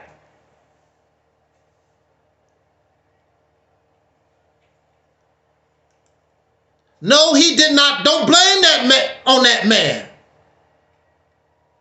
That's wrong. That's wrong to blame that man for what these people do. It's no different than blaming the Honorable Elijah Muhammad. To my knowledge, the Honorable Elijah Muhammad said nothing to make these people want to kill Malcolm. But they done it anyway. They took that upon their own self. He gave no order. He did not tell nobody to do that to that man. In fact, they say that Elijah Muhammad told them, leave that man alone. They chose to keep messing with him. Dr. King did not say in none of his writings, go get you a white woman. He did not never tell the black man, Dr. King did not never tell the black man, white folks' ice is better than yours. And there's other speeches that Dr. King has made. He talked about standing up being a man. But they never talk about those speeches. Dr. King talked about doing for self. Elijah Muhammad and Nation of Islam wasn't the only one. Dr. King talked about doing for self also. But a lot of these folks, people have a narrative to sell. So they concentrate on what they can get. In order to condemn somebody, when you in court, as a juror, you should want to see the whole picture. So if you have to condemn this man to death, then you feel as though you did the right thing. You want to be able to see the whole picture. And that's justice. It's not just to condemn somebody, but you don't really see the whole picture. You see these bits and pieces that folks want you to see and hear. There's a reason why Dr. King was shot in the neck. If he was all that bad, what these people talking about and what they trying to sell, why would they shoot him in the neck? They shot him in the neck because he was dangerous. That's why. He was a problem.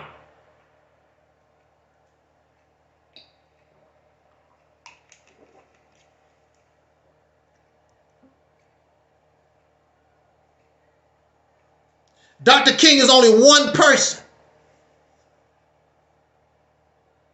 How can we blame him for the actions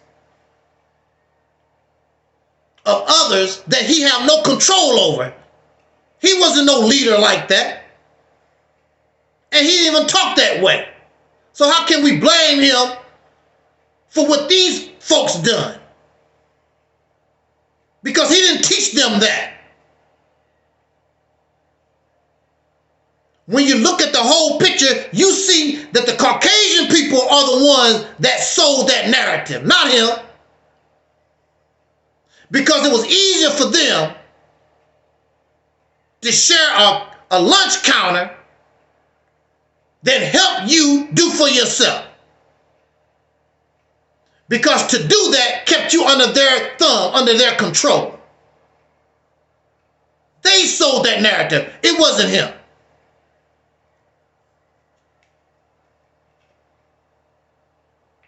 There was a video, I forgot who the brother was. Somebody was talking about that.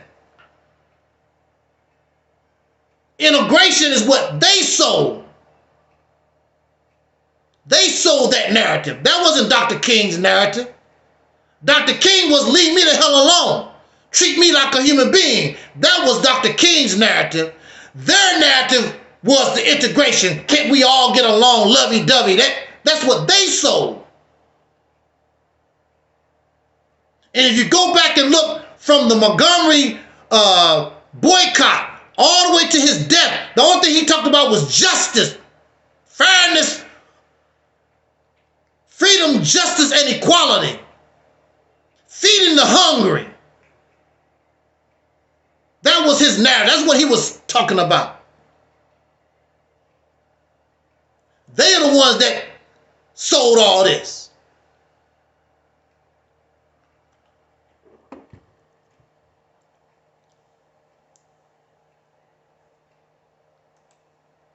He slept with a white woman while he was married to Coretta Scott King. So, who cares? You getting ready to die. Who gives a damn?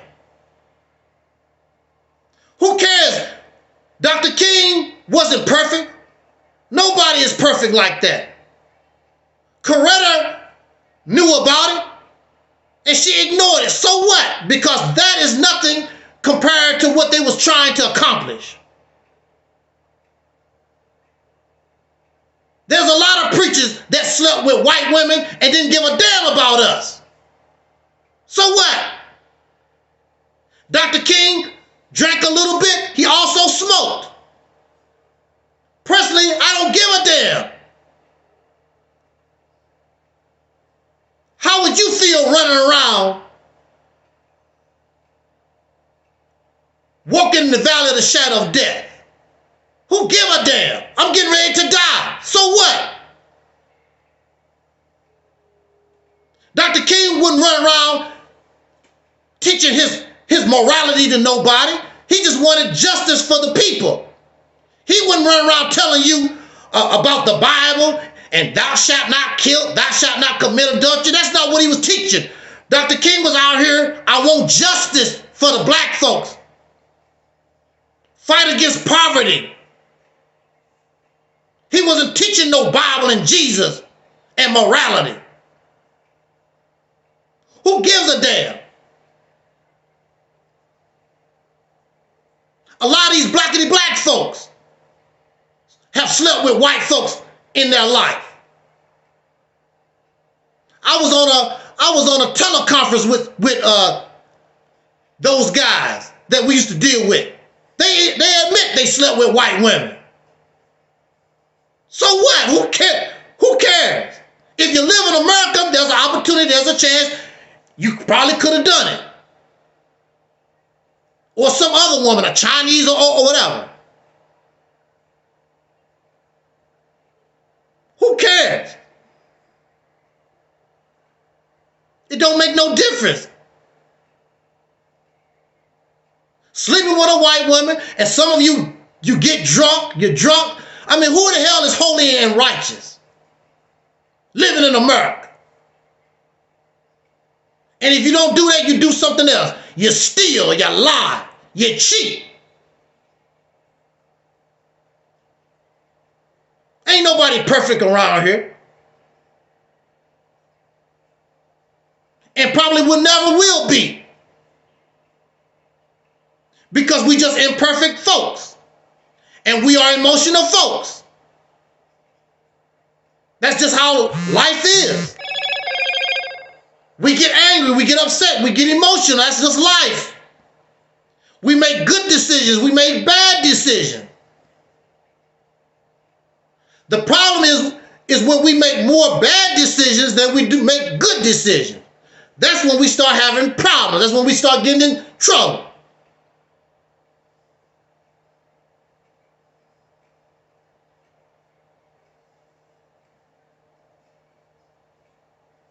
Dr. King sleeping with a white woman does not affect the good that he actually done. And he sacrificed his life. He could have just stayed with his family and try to live a good life like we do all the time.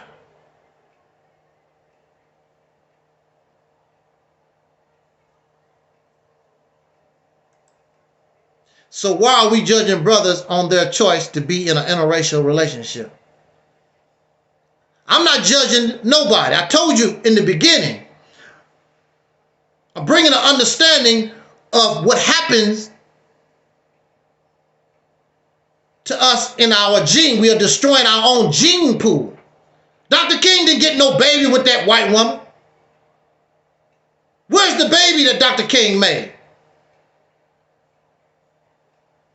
Even so, that's his mistake, and he's dead and he's gone. We learn from the mistakes of others. We don't make the mistakes they've done. We don't have to do it. We don't have to fall for the old okie doke. I'm not judging anybody. I'm telling you what's the consequences of that behavior. If you want to live and you want your genes to live, then you cannot practice that type of behavior. If you don't mind dying and your people go extinct, then so be it. I'm telling you, only thing I'm telling you is the consequences in the long term. What's going to happen? You're not going to exist. I'm telling you as a man, real man is not going to do that. Because you're only interested in your gene survival. You're not going to help another man survive.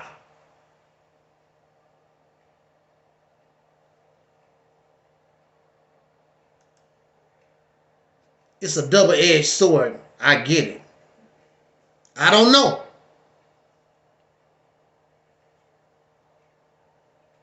I just want to bring understanding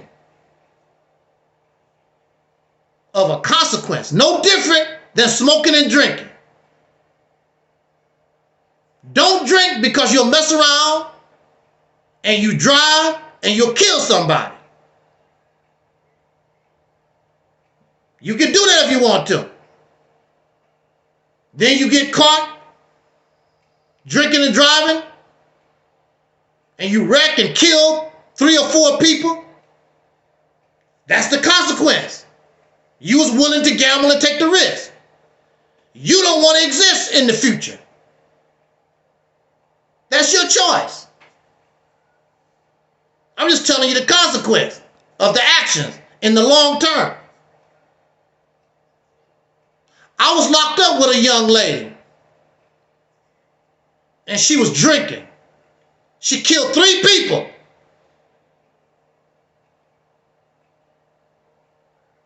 And that messed her head up.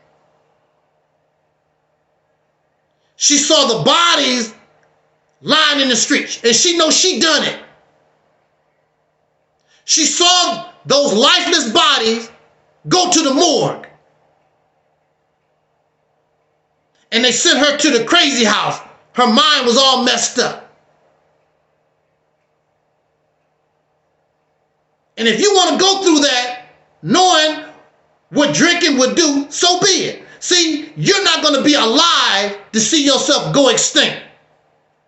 You're not going to be alive to see the last black person on the planet disappear. So you don't give a damn. You won't be around to see the consequences of your action. Wow, I helped us. We really did go extinct. See, in a car accident, you probably see those dead bodies go to the morgue. Or if you're a drug addict, you know that you stole your mama's money so that you can get a fix. You know you did that. So you'll be able to experience the consequence. But in this situation, see, you won't be around to see the last black American die. As you continue to mix and continue to mix, and you won't exist. Exactly. Exactly. It's not sleeping with the woman, it's the reproduction. That's why the title of this video is Why Interracial Breeding Destroys Black American Men. Sleeping with them, having fun or whatever, that's no big deal. So what? But when you talk about producing babies, you also helping produce another man's baby.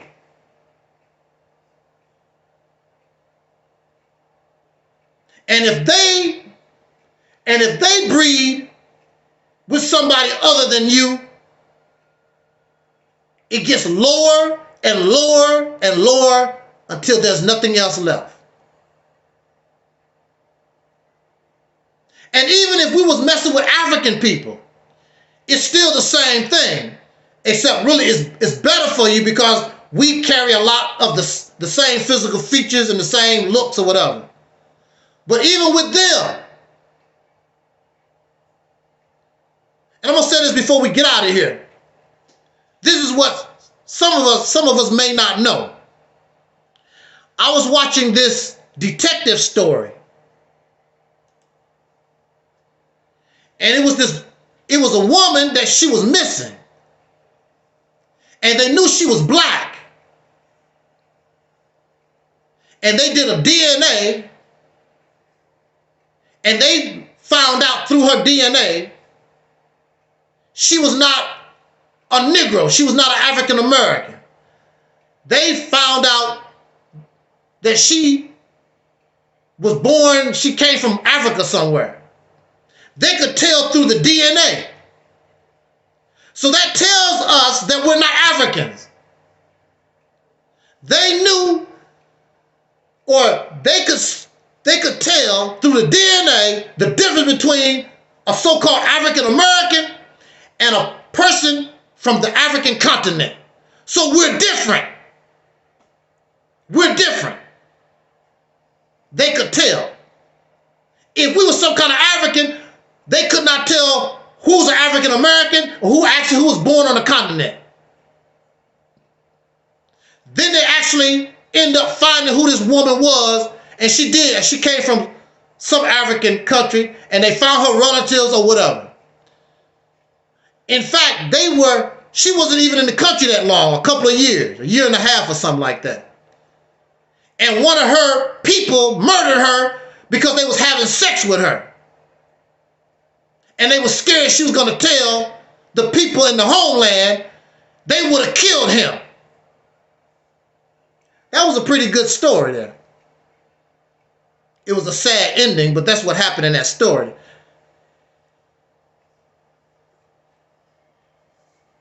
But it's about our breeding. That's what this video is about. It's about what the consequences of our breeding outside of ourselves. That's what I want you to understand. But all that wouldn't be a problem if we learn how to love ourselves. It wouldn't be a problem if you as a man understood really love yourself. I'm not talking about to love yourself mean I love my people, I love where I come from. And I want this to live longer than my physical body. And the only way that can happen, I got to do it through her. You cannot live outside of her. You go outside of her, I don't give a damn if you don't like her or not. You start to go outside of her, then you will die. And that's for any life form. You will die. That's the point that I wanted to make for us tonight. I'm glad that the deacon brought up those questions. Excellent questions. And I've been happy to say, I don't know. That's a good point. I don't know. And my answer, you don't have to accept my answer.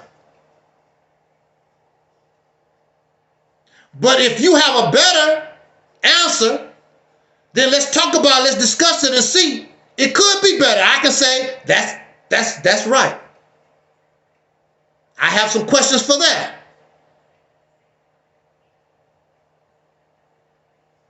We should ask questions. We should be a thinking people. We should never accept nothing on face value. Nobody is beyond interrogation. Nobody is beyond question. And nobody is perfect. I could be in error. I could be totally wrong.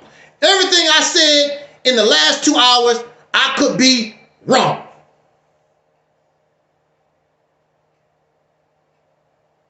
So let's make it right. Let's make it right. Because the more right we are, the stronger we get. I do not get stronger being wrong. I do not get stronger being in error. You can see things that I probably cannot see. And that's how we grow. That's how we mature. That's how we rise. But I don't see a future for this people, this tribe, this family, this race that we call Black American, foundation of Black American, or soul brothers and sisters. I don't see a future if the man or even the woman go outside of the family, go outside of this. You will become extinct. And that's guaranteed. That's science. That's nature. That's not my fault. That's how it is. But like I said, because you'll be dead and gone and won't be able to see the end, you ain't tripping off it. Long as I got me some dangling, long as I got me some poutine, you know. Selfish. We only think about ourselves. We don't think about the suffering our ancestors, the blood, sweat, the tears, the horrific treatment that our forefathers went through.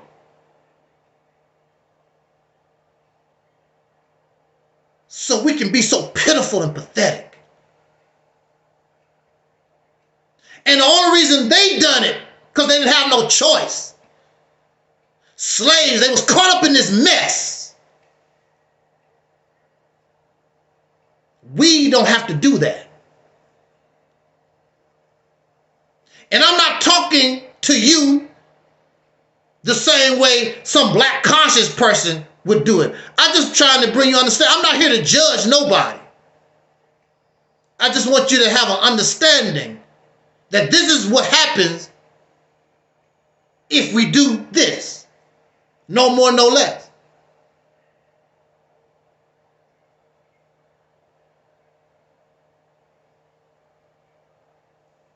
And I'm pretty sure you don't want to hurt us. That's not your intent.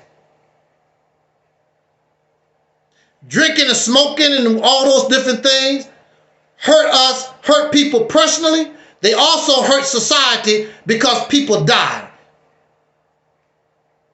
They die in the car accidents. People murder because they get drunk. You get assaulted because people get drunk, high on drugs. So society itself hurts.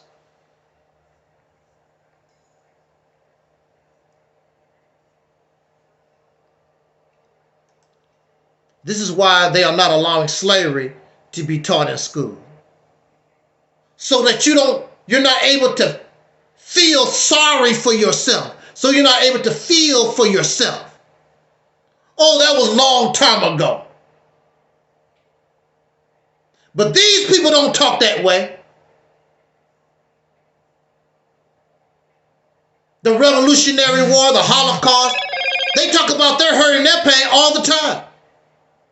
But when it comes down to you and I talking about our hurt and our pain, oh, that was a long time ago. Because they are the source of that hurt and that pain. Like a man cheat on a woman. And she talk about she forgave him, but she talks about, well, you know, he cheated on me back then. Why you keep bringing that up? I thought you forgave me. Why you keep bringing that up? The perpetrator don't want the victim to keep bringing that up. They want them to just forget it and put it to the side.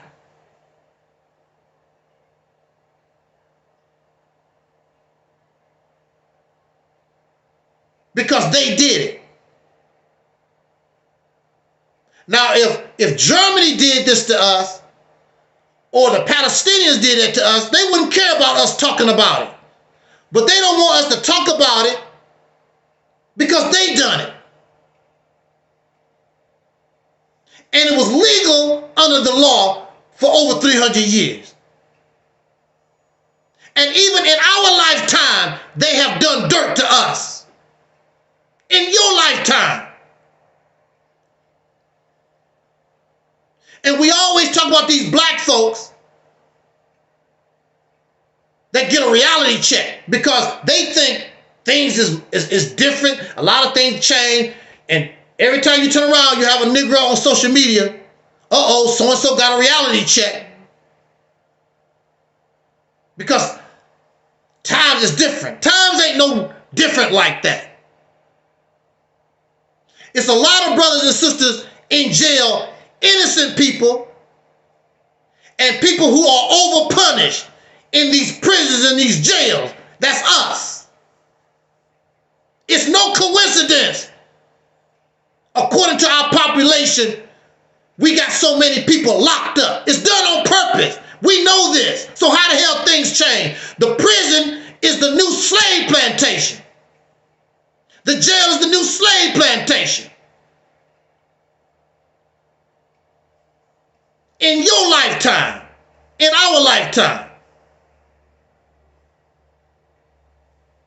there's no way I should have been locked up for no damn 10 years. Even if I was guilty, I should have been locked up no damn 10 years. They know it. But that's how we're done in this country. There's no justice. There's no fairness. I should have got probation. They saw opportunity to railroad a black man, and that's what they done. I'm lucky I'm not dead. That's how they do us in this country. Ain't nothing changed except how things are done. And there we are, we in the background. What did you do? As soon as they charge us, we should automatically assume that that person is innocent. We automatically think the person is guilty. What did you do, brother? Knowing how these folks do us. I don't give a damn what they charge a brother and sister with. I'm rolling with that brother. I'm rolling with that sister. Innocent until proven guilty, of which that's what we're supposed to be anyway in this country. You're supposed to be innocent till proven guilty. What you do, brother? You automatically assume we're guilty. And when they see that you roll with them, they really kick us in our ass. Well, he deserved it. He got what he coming for. Until it's your turn. Until it's your turn. Then when it's your turn, ain't no justice. Look what the white man did. You didn't say that when it was condemning, when they was doing that to another brother and sister. Your ass said, what did you do? So I'm asking you, what did you do? What did you do?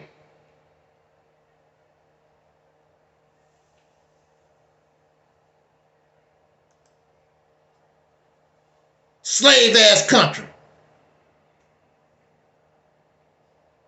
That's why these black conscious, Pan-African, whatever they want to call themselves, all that blackity bull, Kemetic, whatever, all this Hebrew Israelite religious stuff, it makes me sick to the stomach.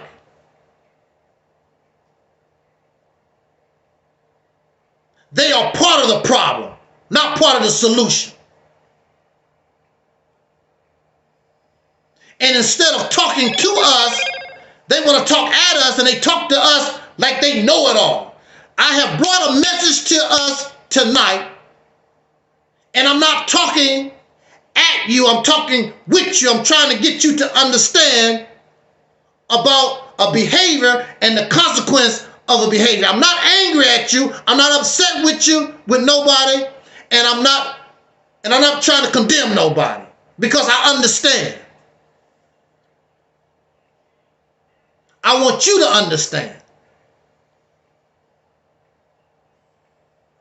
And you're still my brother, you're still my sister. Whatever your decision is, I just hope that we're on the same side when it comes to freedom, justice, and equality for us. I hope that. That's all I hope. I'm not going to call you no coon. I'm not going to call you no sellout. I'm not going to call you no agent. I'm not all that old foolishness. We all come from different places. We all have different experiences in life. So we can only act upon those experiences. I don't expect you to be like me. I'm just bringing this message so that you can understand where I'm coming from when I say something like this to us. And I hope that you do.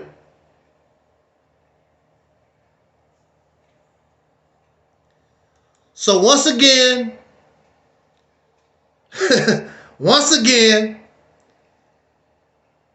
a 30-minute hour video.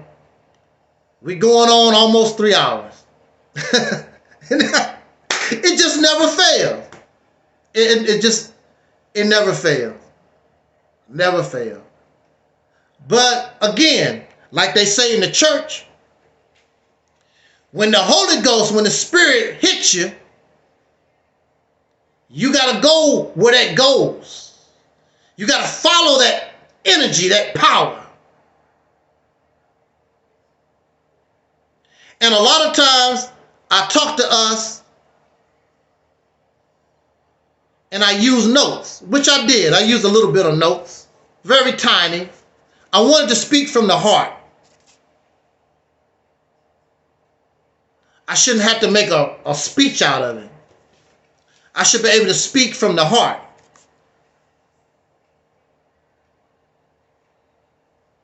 And I want to reach your heart. I wanted to talk to you and give you the respect as the man and the woman that you are, because you're not stupid. These black conscious folks and this blackity black Pan-African, they talk to us like we stupid, like we pure idiots, and you're not. I respect your intelligence. I'm not going to call you deaf, dumb, and blind. Because if you're deaf, dumb, and blind, I'm deaf, dumb, and blind too. What makes me better and different than you are? We all in the same place, went through the same thing. So we're deaf, dumb, and blind, and these people talk about they're not. What are they doing? Since they're not deaf, dumb, and blind, what are they doing different than those who are deaf, dumb, and blind? Not a damn thing. That's really pathetic and pitiful. Because if you're not deaf, dumb, and blind, and you're not doing nothing no better than those who are, you really look pathetic and pitiful by your own standards. So I'm not going to call you deaf, dumb, and blind. I say that we try to get an understanding together and learn together, because I could be in error. I could be wrong. Show me, teach me so I can be better. But I feel that I'm correct based upon my experience and my years and years of being in this struggle under all these different teachings.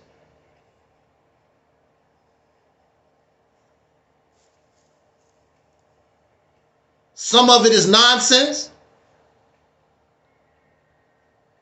and some of it is true. And a lot of it has to do with the perception of how we bring it and talk to people, because, again, I'm not better than you. And I hope that I'm not talking to you, and I hope that you don't feel as though, oh, he think he know it all and better than me. That's not how we roll here at the Reality's Temple on Earth Internet Ministry. I don't do that. I could be in error. I can say that I'm wrong. And you can show me a better way, but I'm going to question that. And you see, our brother, Deacon of Reality, start firing questions at me. Valid questions. Credible questions.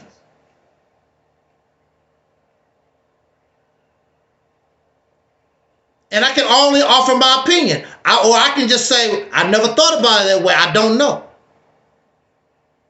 I can say, I don't know. You got a good point. You're right. I don't know. But for me, I could be in error. But for me to put all the burden on one man like Dr. King, like, good Lord, he already got enough on his shoulder.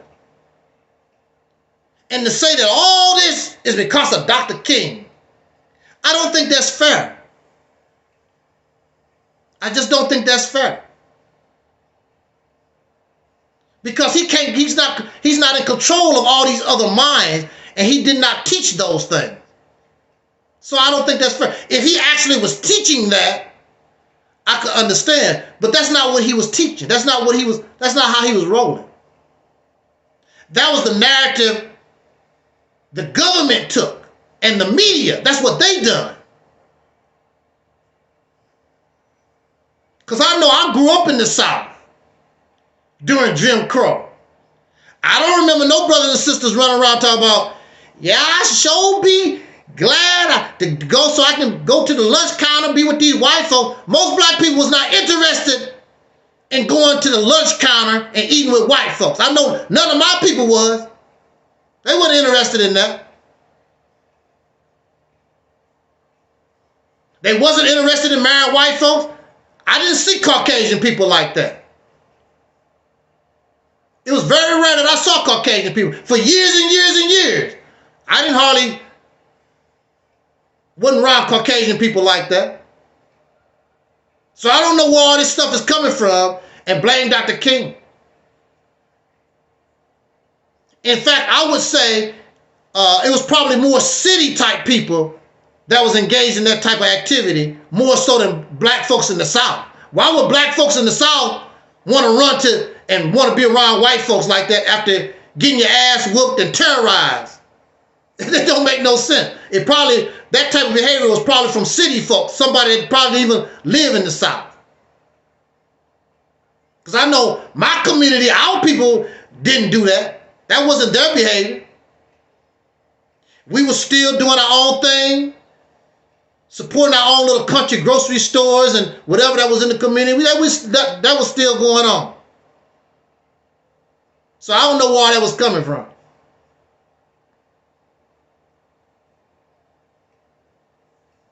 And so I'm telling you about my experience. I never heard that type of talk. And I never heard nobody talk about, I want me a white woman. I want me a a white man. I never heard that type of talk growing up. In fact, the people I was around found it sort of disgusting. It was disgusting.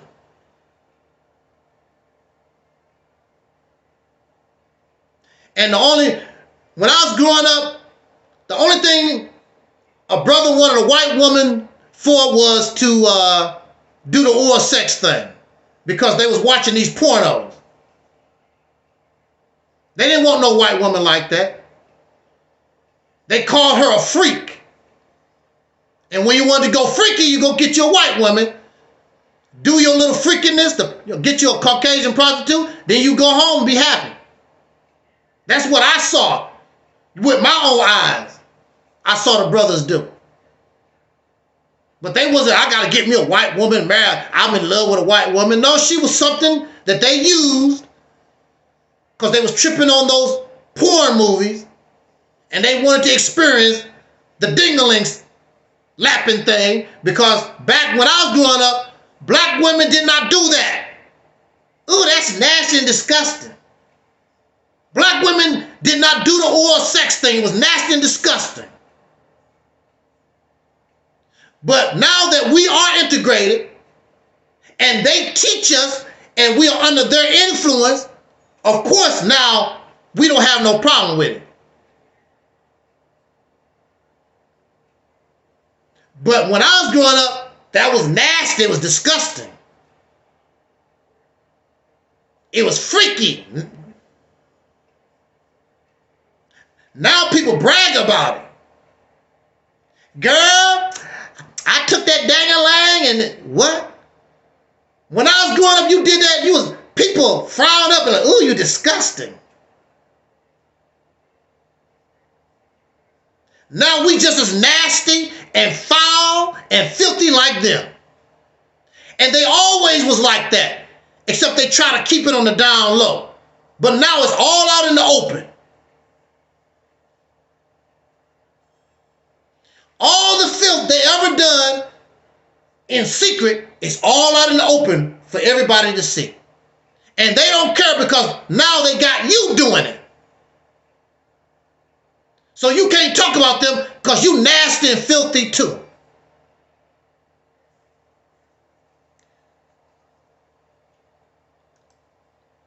I noticed most of the mixed kids I knew born in my state of Texas eventually moved out of the state.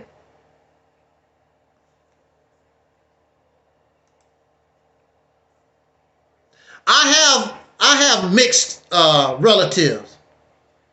It's not their fault. A lot of mixed people are claiming, Black American, black, or whatever. And I guess that's good too, to a certain point. But as time goes on, all our skin color would disappear. Our noses, our lips, everything about us will begin to disappear. Our features that make us who we are. We will go extinct as a people. If you want that, then so be it. I'm just telling us the consequences of a certain action. I never did one time tell you, don't fall in love with a white woman, white man. I never did say one time, I never said those things. I'm just telling you the consequences of actions if you love yourself. If you don't love yourself like that, well, that's what you do. But if you love yourself and you respect your ancestors, then you know what you have to do to live. And you do other, you die. It's as simple as that. On that note, we're going to get out of here. We run our mouth enough for today. I mean, we had a classic video play today. I woke up this morning ranting, and now I'm ranting in the evening time. We talked enough today.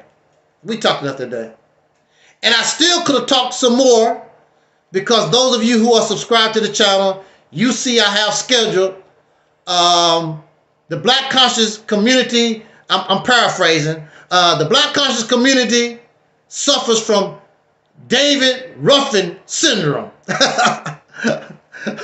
I'm a psychiatrist. I'm bringing a new diagnosis. David Ruffin syndrome. We want to talk about David Ruffin syndrome. And I have it scheduled for, I think, Sunday. Probably do it Saturday. Might do it tomorrow. Like I say here, never put off tomorrow what you can do today. Because there's no guarantee that tomorrow is not promised to nobody. What do my deacons say? What do my deacons say? We don't come here with a choice of race anyway. That's how a lot of these people justify their relationship is. We don't come here with a choice, right? We don't come here with a choice of race anyways. That's how a lot of these people justify their relationship is.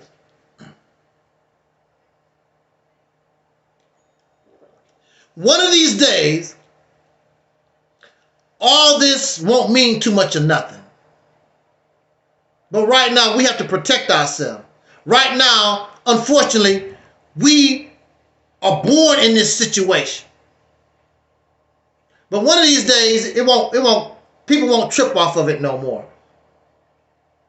Because everybody will be able to respect each other, and we have grown outside of this race garbage and sexism and classism. Hopefully we can grow out of it. But until then,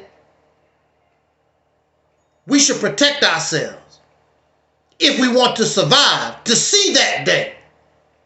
If we want to survive as a people, who we are, and bring this history that we should be proud of with us. Because we should be proud of. I don't care what they did in Egypt. I don't care what they did a long time ago. I am happy and I am proud of my ancestors, what they done to survive and live right here in the only place that I know of, this nation called the United States of America. I don't need to talk about ancient Egypt and what somebody else from foreigners, I don't know nothing about what they done. I don't care nothing about that. They're not greater than mine because mine is alive. All that other stuff y'all talking about is dead. So they can't be that great. They're dead. If they was alive, they would not claim you. They wouldn't claim you because you're not them. Deacon said, give me the black woman weaving on. I don't, who cares about some damn weave? Nobody tripping off no damn weave. That ain't nothing but adornments, like earrings and fingernail polish. That ain't nothing but funky adornment. Who's tripping off of that? You got to be a pitiful man to be tripping off of that. Who cares? You don't have to sleep with her. Who cares? But the thing about it also, again, give her a place and you can take care of her. I guarantee you, if she knows that's what you want, she'll do that for you. You don't have to worry about it no more. But don't try to make no demands on her and you can't do a damn thing for her. Because in this society, it's perfectly fine and she likes it. Who are you to make demands? What you gonna change? That's what we never see. What you gonna change? Ain't nothing wrong with you. What you gonna change? Don't talk about what you gonna change. Okay, if you don't want her to wear no weave, what you gonna change? Because she like her weave. What you gonna give up? You don't talk about that. So that's why we say the best option, the realistic option that we have is this program, this vision called Operation Exodus Mississippi Campaign. That's you can accomplish that. Everything will start to fall in place.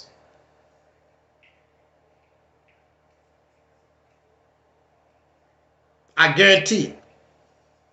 How can you guarantee something? What you got now? Like Donald Trump said, what you got to lose? What you got to lose? You don't have nothing to lose.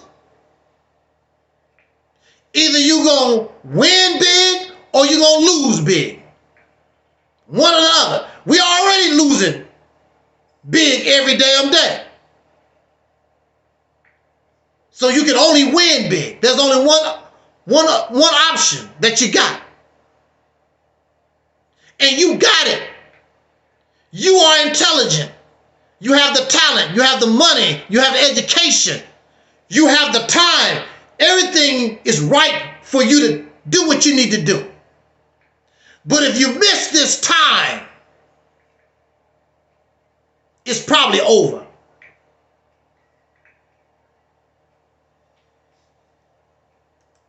It's probably over. To get an understanding and the foundation of the Mississippi campaign, we have a video called, or you can look it up, Operation Exodus Mississippi Campaign for Dummies, something like that. It's a collection of videos I put together, and it will give you a foundation. I want people to challenge. Bring your solution and put it up against the Mississippi campaign. I want you to bring it here. There's nothing out here. We already know there's nothing out here that can touch nor have the benefits of the Mississippi campaign. For you.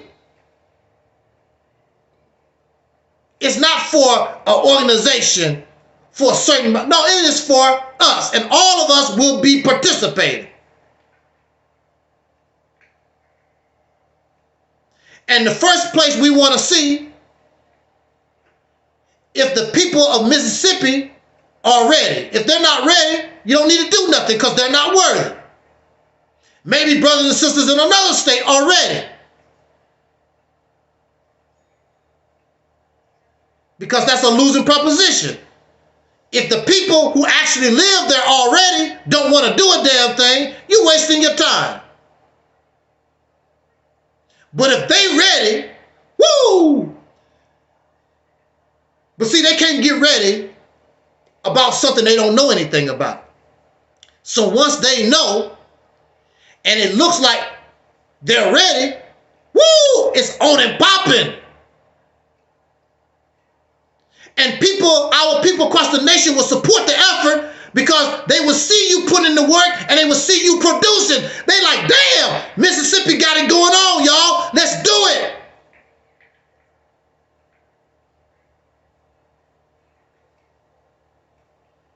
Let's do it.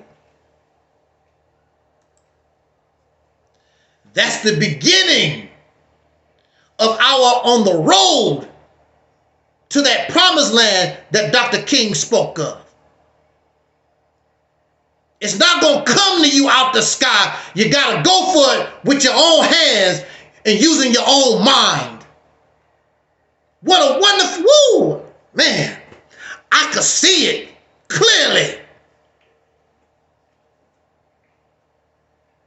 And you can say, you can give God the credit or an elephant the credit, whatever you want to give the credit to, as long as you get the job done. That's the way to go.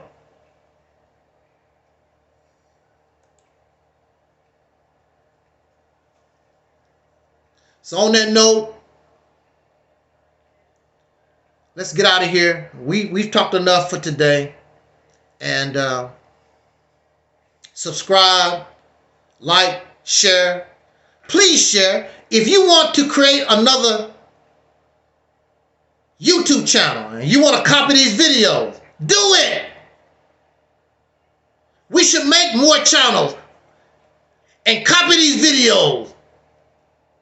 And believe me, we'll start getting more and more views. People be like, where are these channels coming from?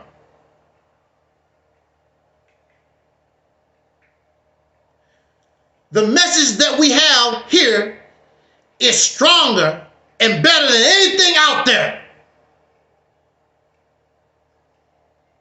And we keep proving it over and over again with the flunkies because the big boys won't come. It reminds me of those old kung fu movies. You got to go through all the flunkies to get to the big boy. So we always got to deal with a flunky because they don't represent nothing. But they think they know something because they hyped up on a video or a tape or something. Then they come here and get their feelings hurt. We want your boss. We want the big boy. They're not going to come. A lot of them know about Angel Snub Nub 7. I've been on here since 2007. Before all of them.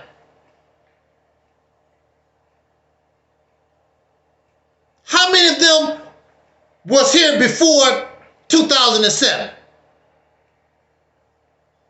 I've been here since 2007.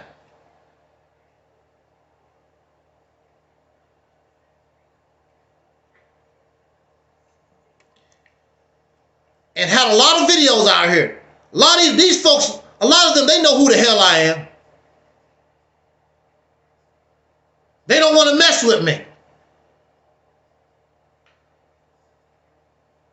Because they have this agenda. And they don't want to see their people see them go down in flames in real time.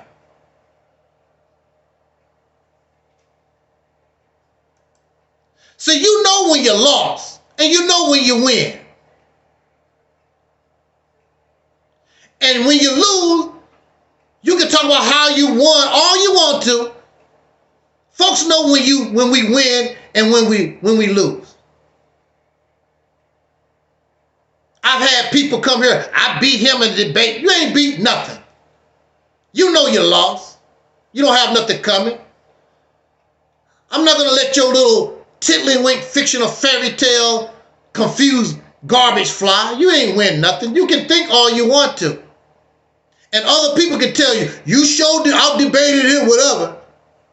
You know you lost. I know you lost. You know you lost. If I thought that you won, I would tell you. I would tell you. Hey, that brother came here and I didn't have nothing. I mean, he made good points. He won that debate. I would tell you. I don't have no problem with it. But you didn't. I want your boss. Boss ain't never gonna show up. But one of these days, your boss is gonna have to face this. One of these days. It's time for them to move out the way.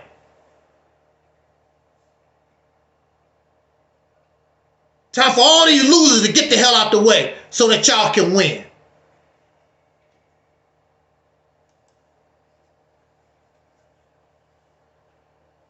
Over and over. And they never come back again.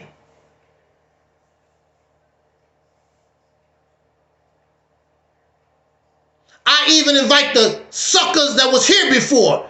Bring your ass back. Brother told me, I'll meet you on another channel. What the hell are you scared of? What do you mean, meet you on another channel? What the hell are you scared of? Ain't nobody gonna bite you. Ain't nobody gonna do you wrong. Come here, let you talk. No, you not ready for the question, and you hope that if you on another person's channel You think they will help you.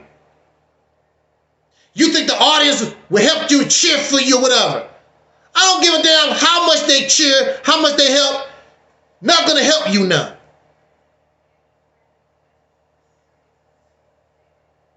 I'll meet you on another channel. You can't handle the heat. You will get the heat regardless.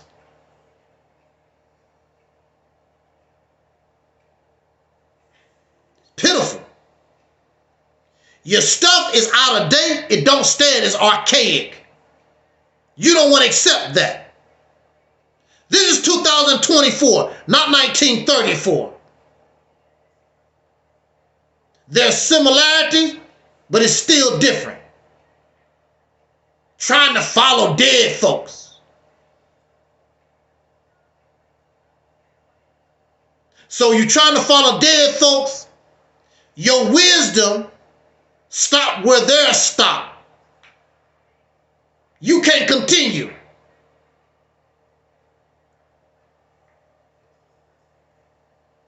You can't follow Malcolm X because Malcolm X stopped at 1965. And he can't analyze the new information. Marcus Garvey, Frederick Douglass, all our people did not have the information that we have today. They couldn't go to Google. They couldn't go to the internet and look up information. All the different information that we can get just by pressing a button. They couldn't do that. It's a lot of knowledge they didn't know. And so since they didn't know, their conclusions can only go to a certain point because they didn't know. Somebody told me I couldn't out-debate Malcolm. Why not? Why I couldn't out-debate Malcolm? The only thing Malcolm basically had, what Elijah Muhammad taught him, and some other little rinky-dink stuff, Pan-African outdated stuff. If that's all Malcolm got, he's done. I don't care how wonderful he can speak, how he can talk, that ain't gonna help him none. Because all that's outdated. If anything, Malcolm would look at us and like, wow, that's really interesting. Because Malcolm had an open mind to different information. Malcolm loved the teachings, but Malcolm's mind was open to different information and different ideologies. So Malcolm would listen to us. Brother, I don't want to debate you. I'm listening. That's how I feel Malcolm would do. And you should be the same way. Flexible in your mind. A critical thinker. That'll get you a long, long way. Real knowledge produce. Fake knowledge make you feel good. And that's all y'all got is fake knowledge. And it's not even knowledge, it's belief. It don't produce nothing except more belief. So on that note, damn, y'all hung with me a long time here. I appreciate it, your company. I thank you so much. And again, we're talking with you. We're not talking at you. And I want to learn with you because I don't know it all. I could be severely in error. I don't think so, but I could be severely in error because I'm subject. I'm not perfect. I'm subject to error, to being wrong. But if I'm not, then that's something for us to think about. You don't have to change nothing overnight. You don't have to change it all. But just think about these things.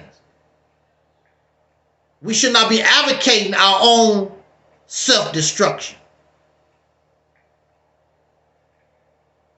we should want to live. Because we survived all this time. Why you want to go out like a chump? Because you can't control your ding-a-ling and you're lonely. What kind of pathetic man have we turned into?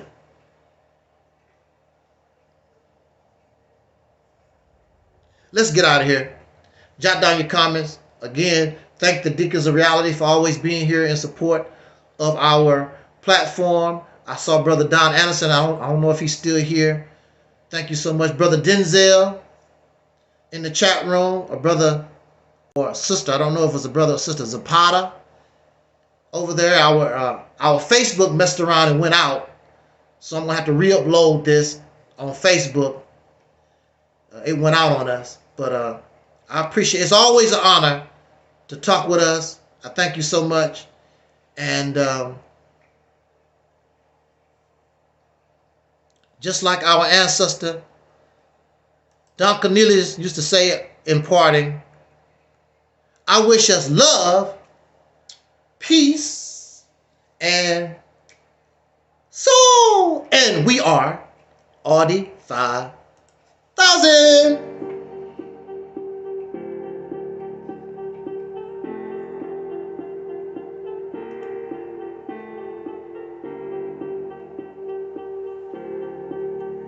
Peace.